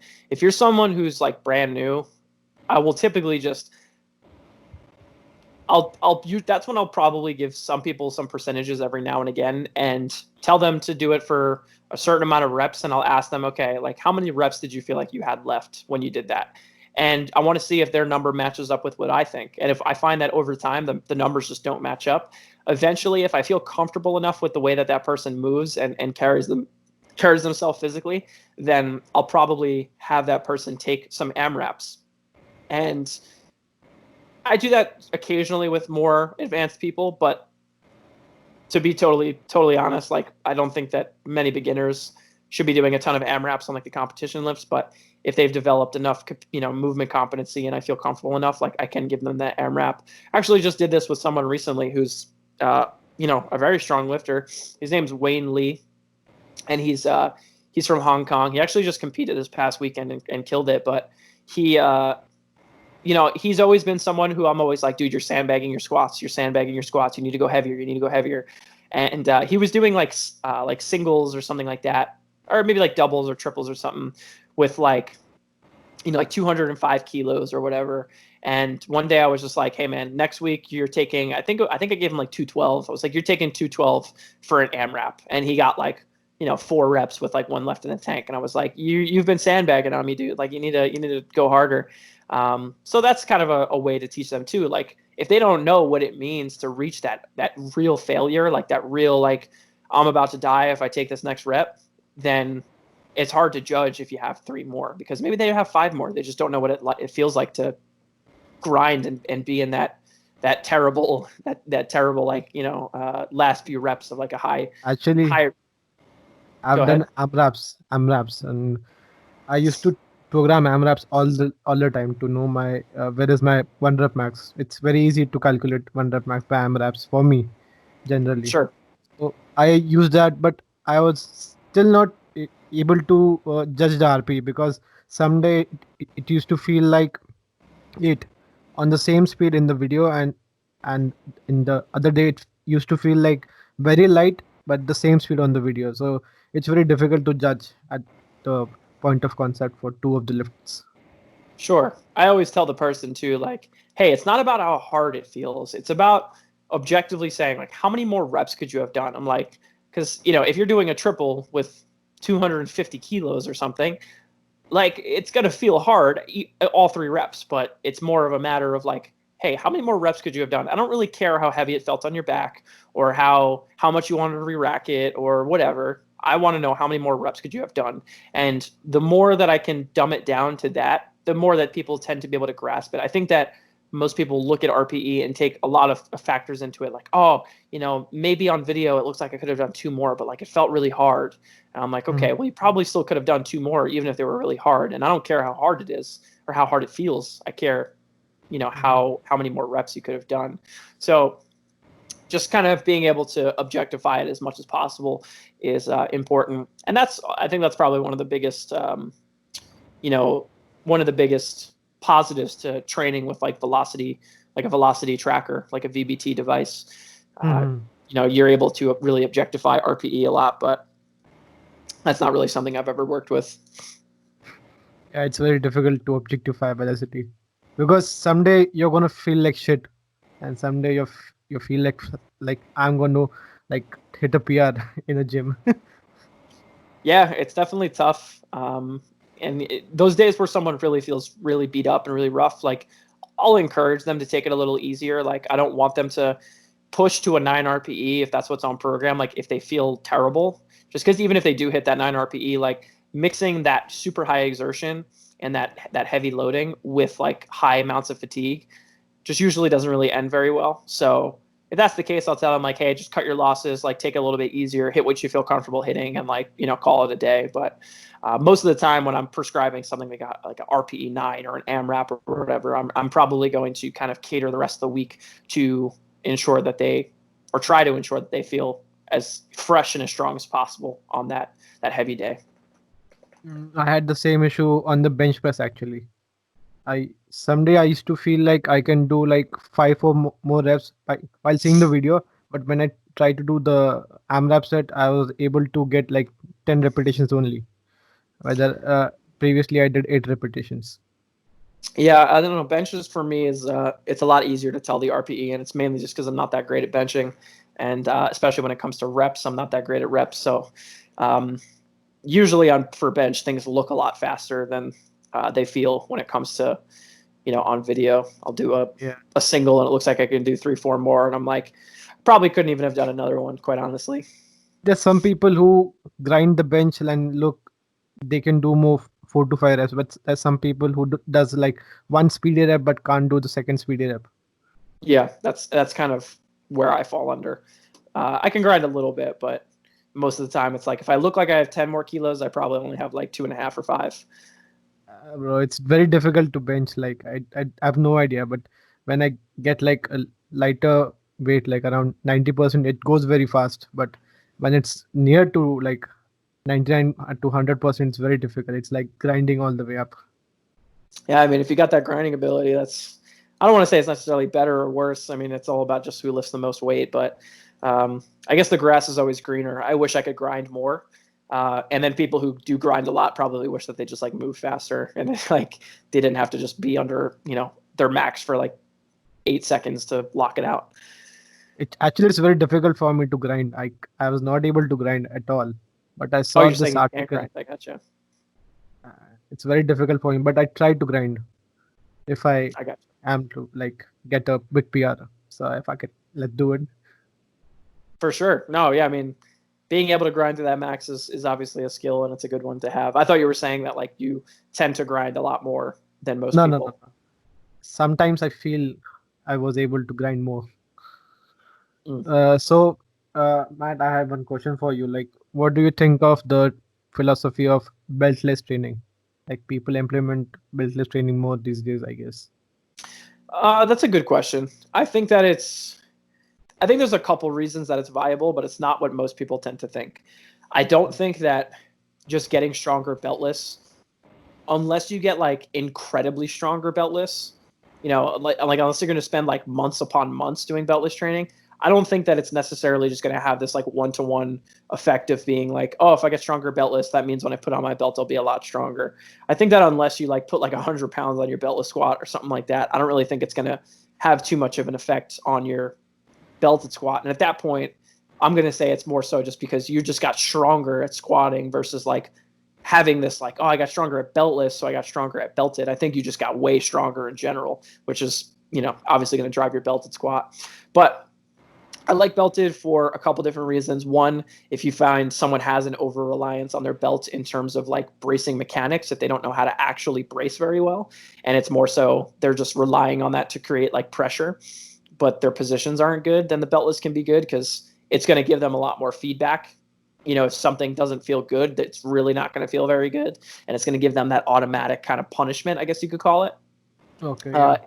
And the only other reason I would really ever use it for most people is to just limit the load that they're going to have on the bar for whatever reason. Maybe if they've been dealing with some sort of chronic issue and we're coming back, keeping it beltless will keep them from getting too heavy too fast.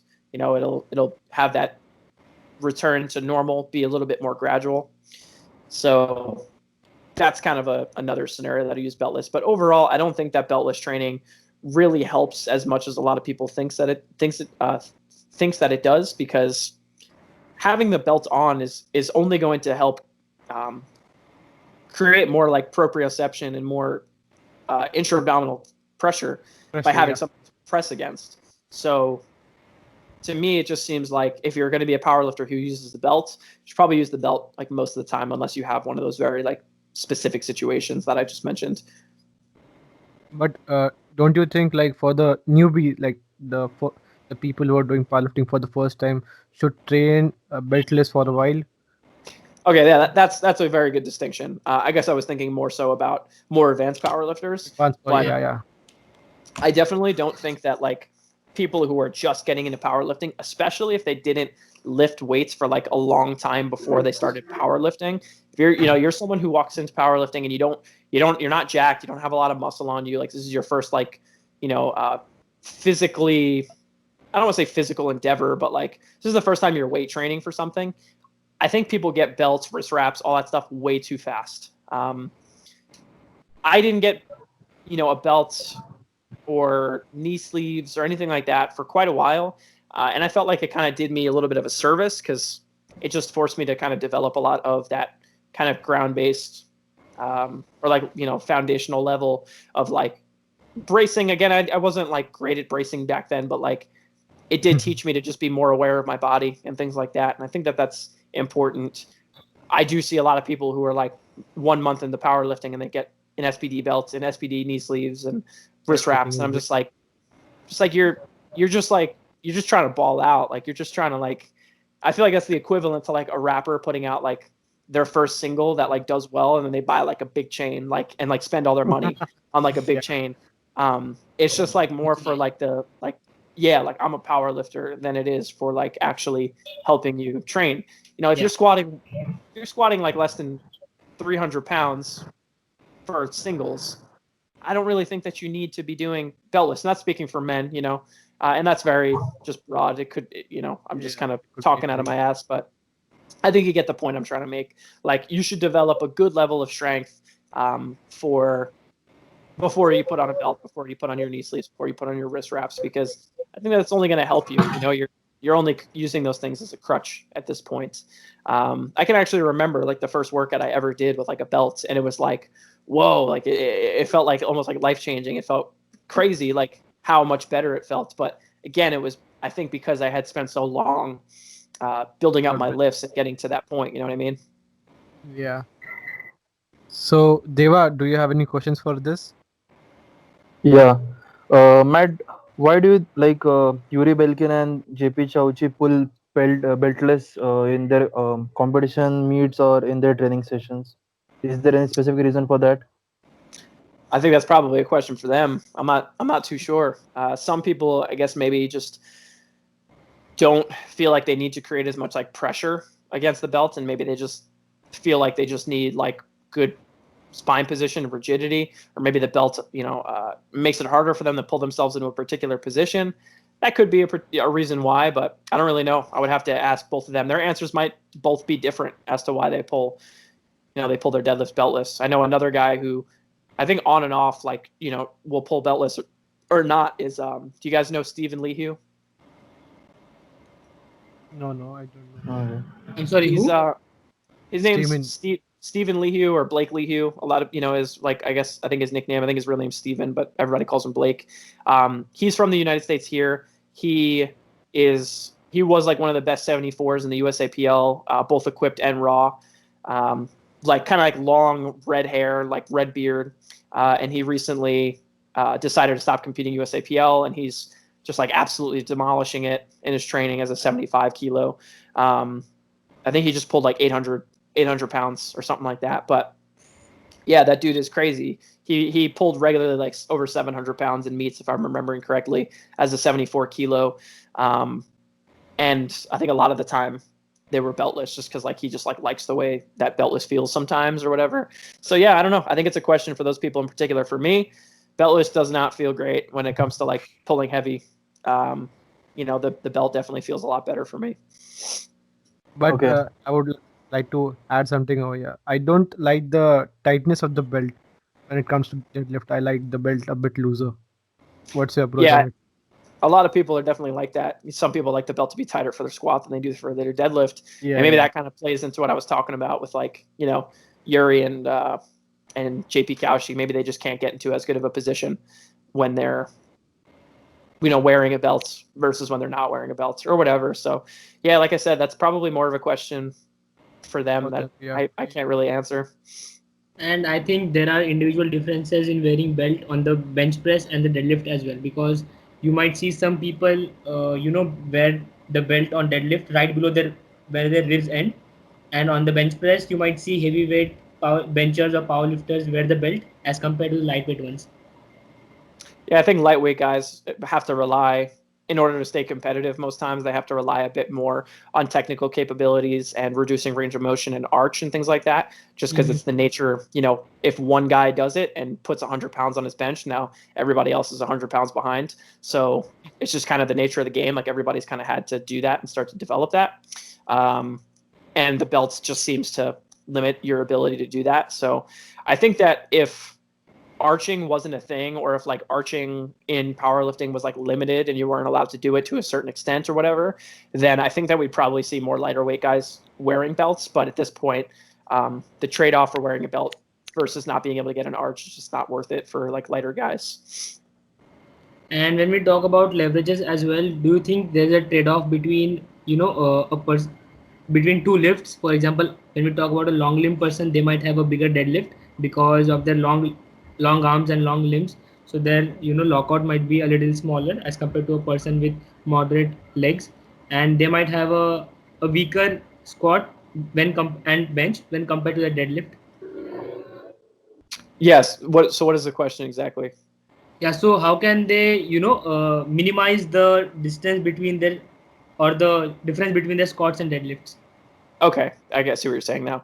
I don't necessarily think that they should. Obviously, you want to try to develop your weaknesses as much as possible, but I think a lot of people have gotten obsessed with the idea of, you know, developing your weaknesses or like making your strength or your weaknesses your strengths. And like I said, the concept of that is great, but I think a lot of people also need to learn to kind of double down on their strengths. If you're someone who has long limbs, you're always going to be at that disadvantage when it comes to the bench press. If you have long arms, like you can bring your bench press up 10 kilos, but you probably still won't bench the most in your weight class. And that's okay because the total is what matters. And if the biggest part of your total is your deadlift and that helps to drive your total the most, then I think that there's times of the year where you should probably double down on that and really try to pull the most out of your deadlift that you possibly can, because that's going to give you the biggest fighting advantage for your total, you know.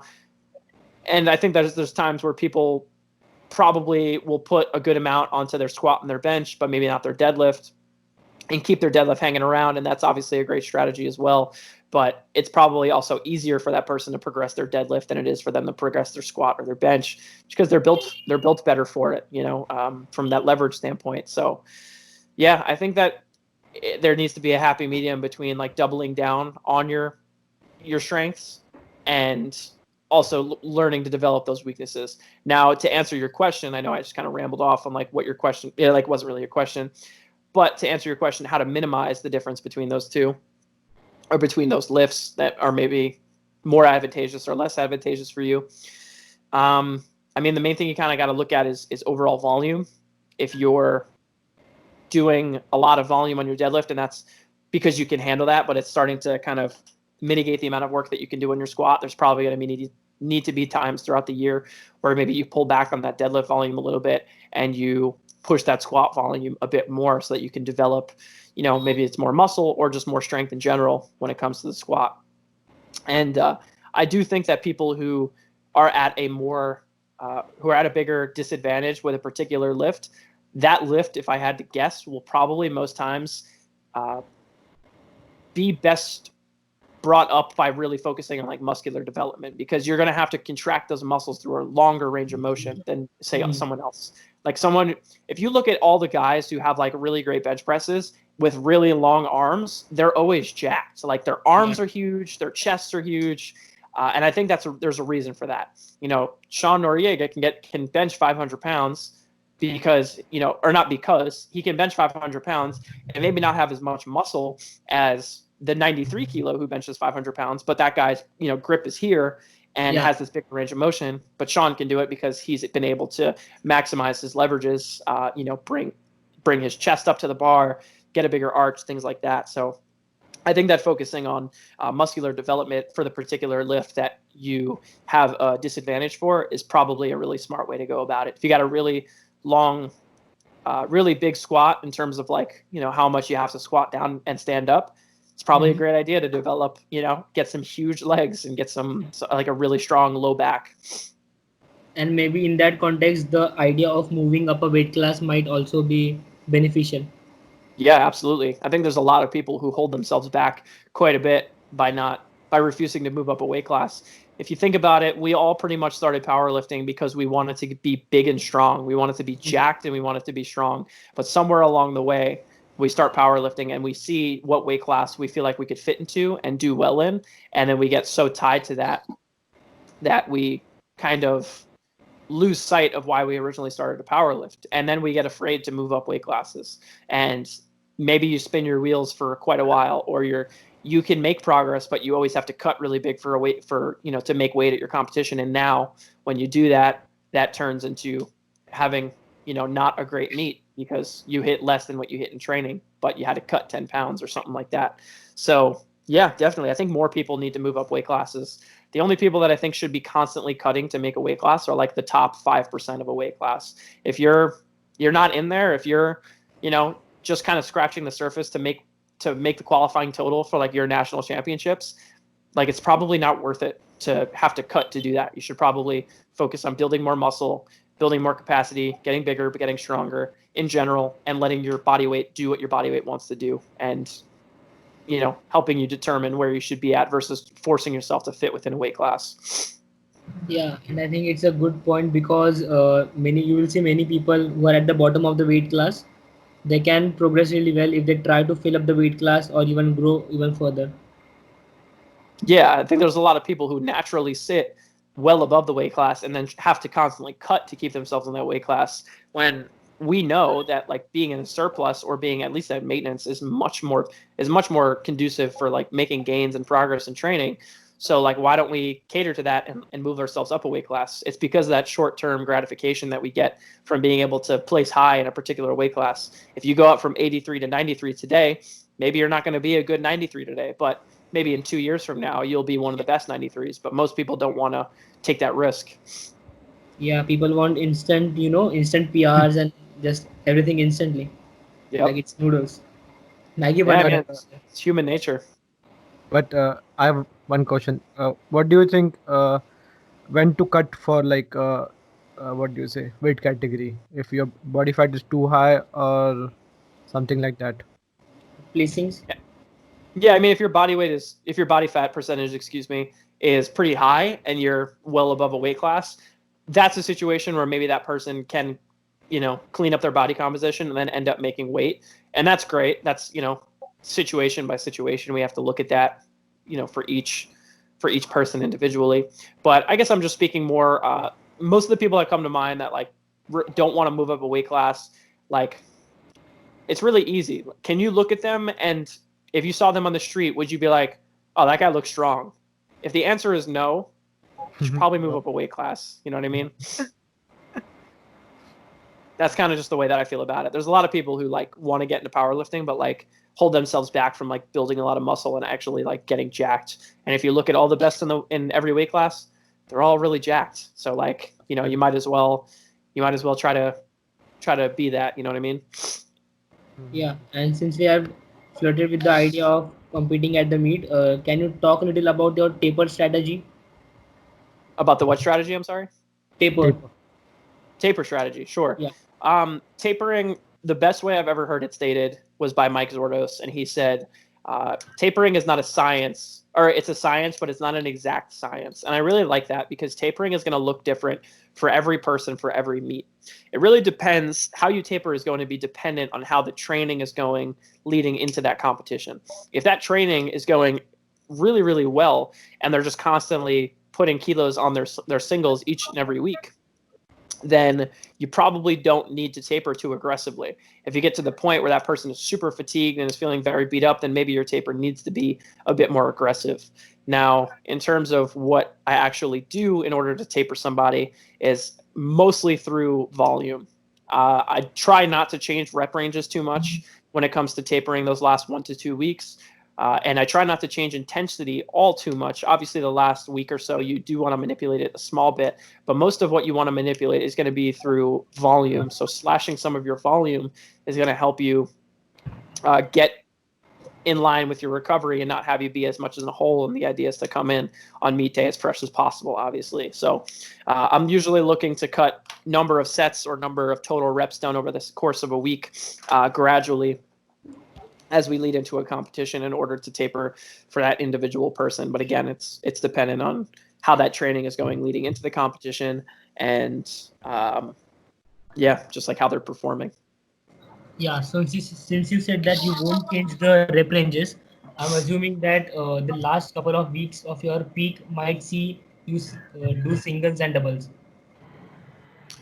Well, yeah, I mean, what I was saying is like if I have one day of a week where someone is doing like sets of 8 leading into a competition and their training is going really well, I don't want to change those rep ranges. I will rather just cut sets off of that in order to taper that volume. So if someone's doing a 4x8 or something like that on the Monday before they compete, so let's say they're competing on a Saturday, if they typically do 4x8s on their squat on Monday and then they have a squat single on Saturday, I don't want to change those sets of 8. I would rather just slash some off. So maybe bring that down to just 2 sets leading into that Saturday competition in order to get them a bit more recovered, but also not drastically change the load that's on the bar for that session, because then that can start to kind of have its own sort of effects. If you cut that down from sets of 8 to sets of 6 or 5 in the last week, and now, I mean, maybe if you match the intensity or whatever, that's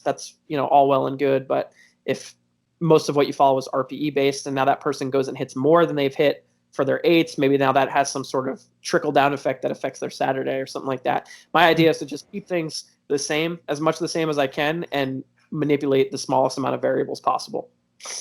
So when you talk about the lifts of higher weights, do you think there could be a super compensation effect when you drop the overall volume and see that effect on the meet day?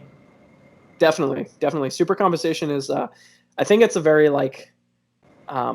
it's a topic that coaches feel very polarizing about. Some people are like, nah, it's like tapering and super compensation really doesn't exist. Like, it's such a small thing, it doesn't really happen. And then there's, your coaches who kind of rely on that a lot. I don't necessarily lean on it too much, but I do expect that to be the case. Like scientifically, it is proven that there is that, that period where you kind of have that downswing in volume, and then boom, you kind of shoot up. So yeah, I definitely kind of believe in that super compensation, if you can say that. I don't even know if that's the right way to word that, but I definitely keep that in mind when running someone's taper. My goal is to have them hit PRs on meet day. I want them to hit loads that they've never hit before when it comes to meet day, for at least most of the time, unless that person just kind of trains not super smart, if they're overshooting a lot or something like that. But if all things are perfect, then I want them to hit PRs on meet day. Yeah, so when we talk in the context of the taper, we can say that we can do bench multiple times a week in the taper week, maybe, as compared to the squat and deadlift. But when we talk in the context of volume, do you think the volume will be different for squat, bench, and deadlifts for the taper or the previous week of the peak? Yeah, definitely. The bench, I tend to taper the least amount. It really kind of depends on how that person, how strong they are, quite honestly, and how much damage they do to themselves when in a bench session. But if you have someone who's benching 4 times a week, and let's say they bench, I don't know, let's say they're going to bench 150 kilos, come meet day, that's the plan. You probably only need to, unless they're super beat up, which is kind of hard to get on bench press. Mm-hmm. Unless they're super beat up, if they're performing pretty well on a week-to-week standpoint, I'll probably only taper that last 1 to 2 bench sessions. So those first 2 bench sessions of the week, those might look the same as they have for the last few weeks, and they're still actually training, and the taper is just it's a lot shorter of a window, and you just kind of slash those last 2 sessions a little bit more drastically in order to achieve that volume cut that I'm looking for. And now, they come into meet day fresh, because if you taper them for too much or too long or too aggressively, then they might fizzle and not, the work that they have to do to sustain. You have to think, if you have to bench 4 times a week in order for your bench to progress, then there's your minimum to be strong or be your strongest or just maintain your strength is already pretty high. So you don't want to dip too far below that, or below that really at all, because now you're probably going to end up performing worse on meet day. Yeah, and Matt, this I one had thing. one question about this. Okay, Kinosh. Yeah, so when you said the meet could be on Saturday, so would it be ideal to incorporate SBD days? And if you do, how much before the meet do you start incorporating those SBD days? So I think that it's a good tool to have if you can do it, if you can swing it, but also it's not, I don't it's not a live or die thing. It's not super necessary. I have plenty of people who can't really afford to train that long on 1 day of the week or whatever. They can't train on Saturdays or whatever. But if you can, it's ideal to do that, because it just makes the taper that much easier. You can just kind of taper into that day, on the week, and have it be nice and strong, which is great. But how far in advance you start to do them, it's really dependent on you. If you're someone who can only train, a consistent schedule of, Monday, Wednesday, Friday, Saturday or something, then Hello. maybe you have SBD days like all year, but just the way that they look changes a bit. Maybe you do more variations Hello. on that day. Were you talking to me? I think he couldn't hear you. Maybe something like that. Oh, okay. I gotcha. All right. I'm sorry. I'll continue on there. So maybe those days will start to look like variations, things like that. So the days aren't as taxing or aren't as long. But as you start to near that competition, maybe you're within that 6 to 12 week window. Maybe that day starts to become more of the primary day where you're pushing the 3 lifts a little bit more, and having those be where you're doing your singles and things like that. But again, it's not practical for everybody to do because those sessions can end up being pretty long, working at the singles on all 3 lifts, plus doing your volume and things like that. But if you can do it, it's a great tool to have, leading into a competition, to have say an SBD day on that day of the week that you're going to compete. But if you're not going to do that, I don't think it's really necessary to have an SBD day. I don't think you need to have an SBD day on your Monday or something like that. I don't think it's really going to make much of a difference unless you have it on the day of the week. So if you're not going to do it on the day of the week you compete, I probably just wouldn't bother. Yeah, great. So Niket, your question? Yeah. So Matt, my question was, if a person requires a full day off, full week off, sorry, of the taper week, so what's your thought on that? Should we take the whole week off or should we train something? No, I definitely would never tell anybody to take the full week off. You train year round. Like most people train most of their lifts at least twice a week, right? And if you train your lifts twice a week to make progress and twice a week to hit what you hit in training, then why are we going to take a week off and not train that same amount of days leading into a competition just with those volume and intensity variables manipulated? You know what I mean? And if you're training twice a week throughout the year, that's the amount of work that you're doing to hold on to your skill, and taking that week off again, I just don't think is the smartest move. I talk to people who I coach now who used to be coached by someone who did feel like that. And I always like to ask them, I'm like, hey, on your meet days, how did you feel? And one that comes to mind is oh, I felt strong, but I kind of felt weird. I didn't feel like I was myself. I felt like I wasn't really fully there, if that makes sense. My girlfriend is an example of that. She competed and did really well in terms of, the numbers that she hit before, we met and I started coaching her. But when I asked her that, she was like, yeah, you actually, now that I think of it, when I competed on meet day, I remember warming up and just feeling really weird and not like myself, but I just felt like things were moving and I was feeling strong. And to me, that probably means that maybe there was a little bit more to have on meet day if she had not just taken that week off. You know what I mean? Maybe she could have hit a couple pounds more because she would have felt more confident and just felt better under the bar.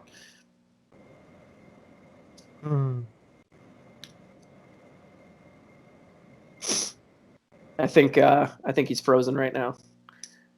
Yeah, Yeah, so there's some internet yeah, issue. good. Now, can you hear me? Hello. Maybe I think he's gone. So maybe I'll continue with you. Yeah, so I think this is a nice segue into the midday questions. So are there any more mistakes do you see athletes do on midday? I mean, it really depends on the level of athlete. Some of the biggest mistakes are just in attempt selection and openers and things like that.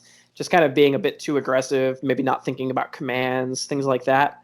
There's really a slew of issues. I mean, one of the biggest ones that I see is nutrition. For after people cut, it's very common that I always see a girl coming out of weigh-ins and her boyfriend is standing there with a box of donuts, and all I can think in my head when I see that is I'm like, man, you don't know what you're doing. That's not what you should be doing right now. So nutrition is one that I see a lot of people kind of screw up on. They overemphasize protein, and they'll eat a ton of just fatty foods, say in that case a donut or something like that. When in reality, you probably want to favor more electrolytes and carbohydrates and things like that. So that's just one I always notice.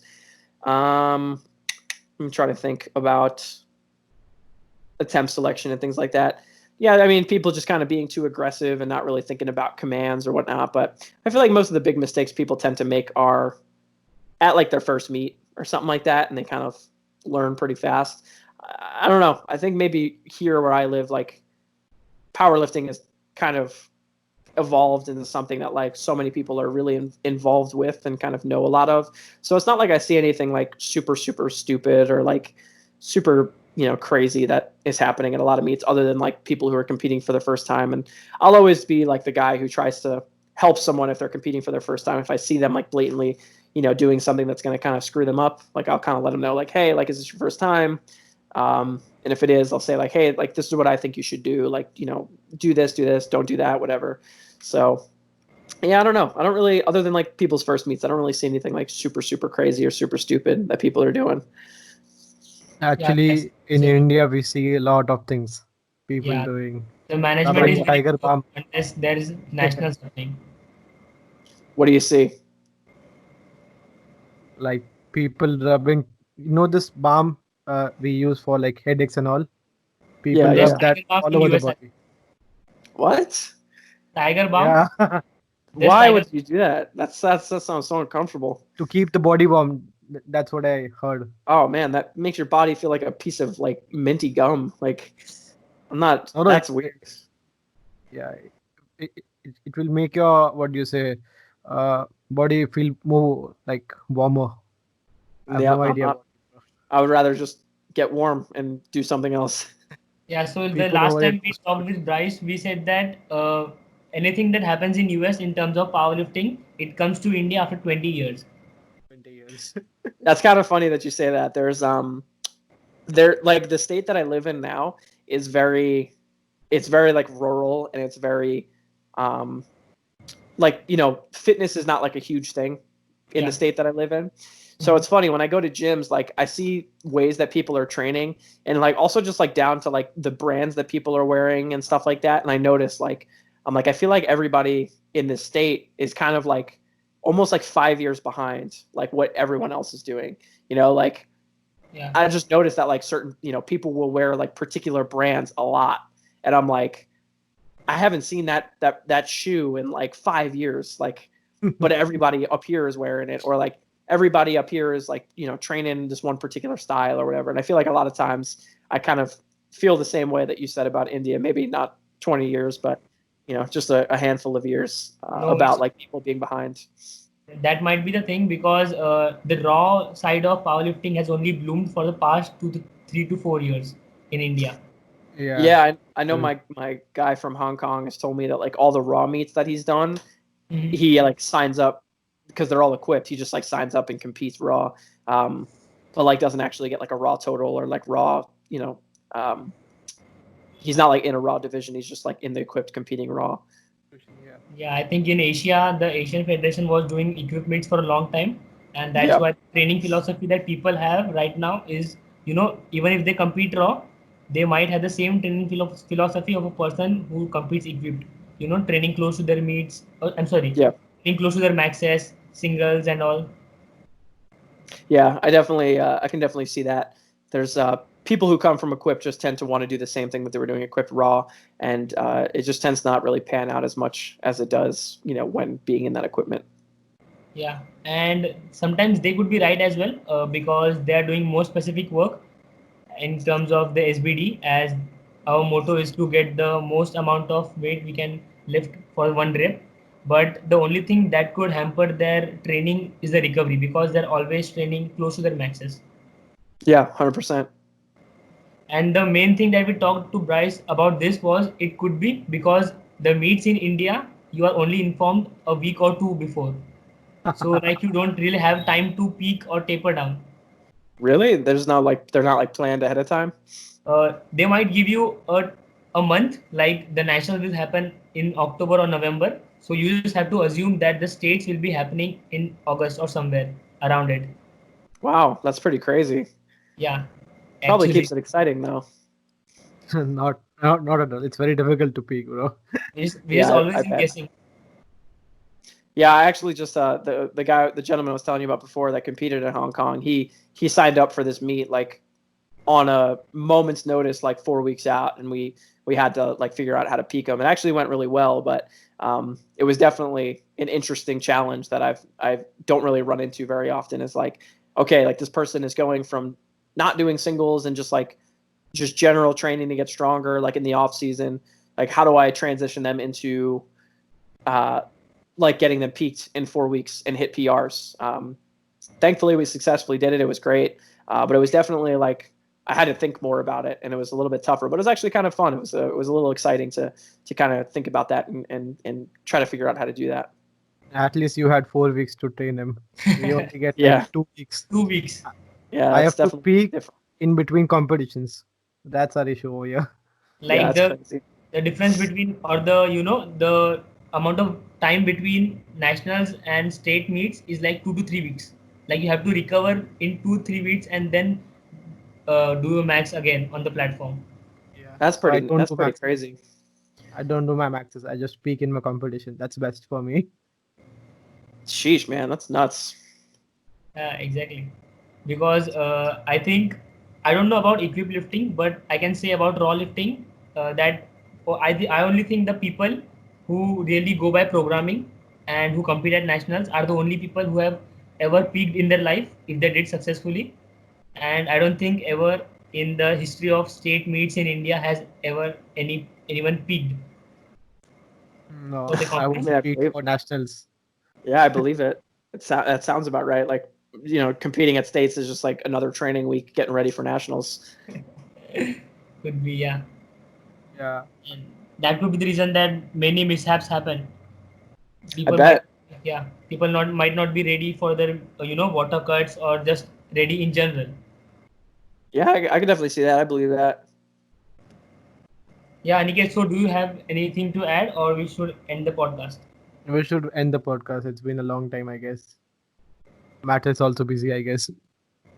Hey, man, I got some time if you guys wanted to keep going, but got to keep that viewer retention. Yeah. We can stop recording and talk afterwards. No issue. Sure. So Vedant, can you end the podcast? No, Aniket, do the honors. Last time I did Okay. it. Okay. So guys, this is the time we end the podcast. Stay strong. Sada stronger ho. Peace out.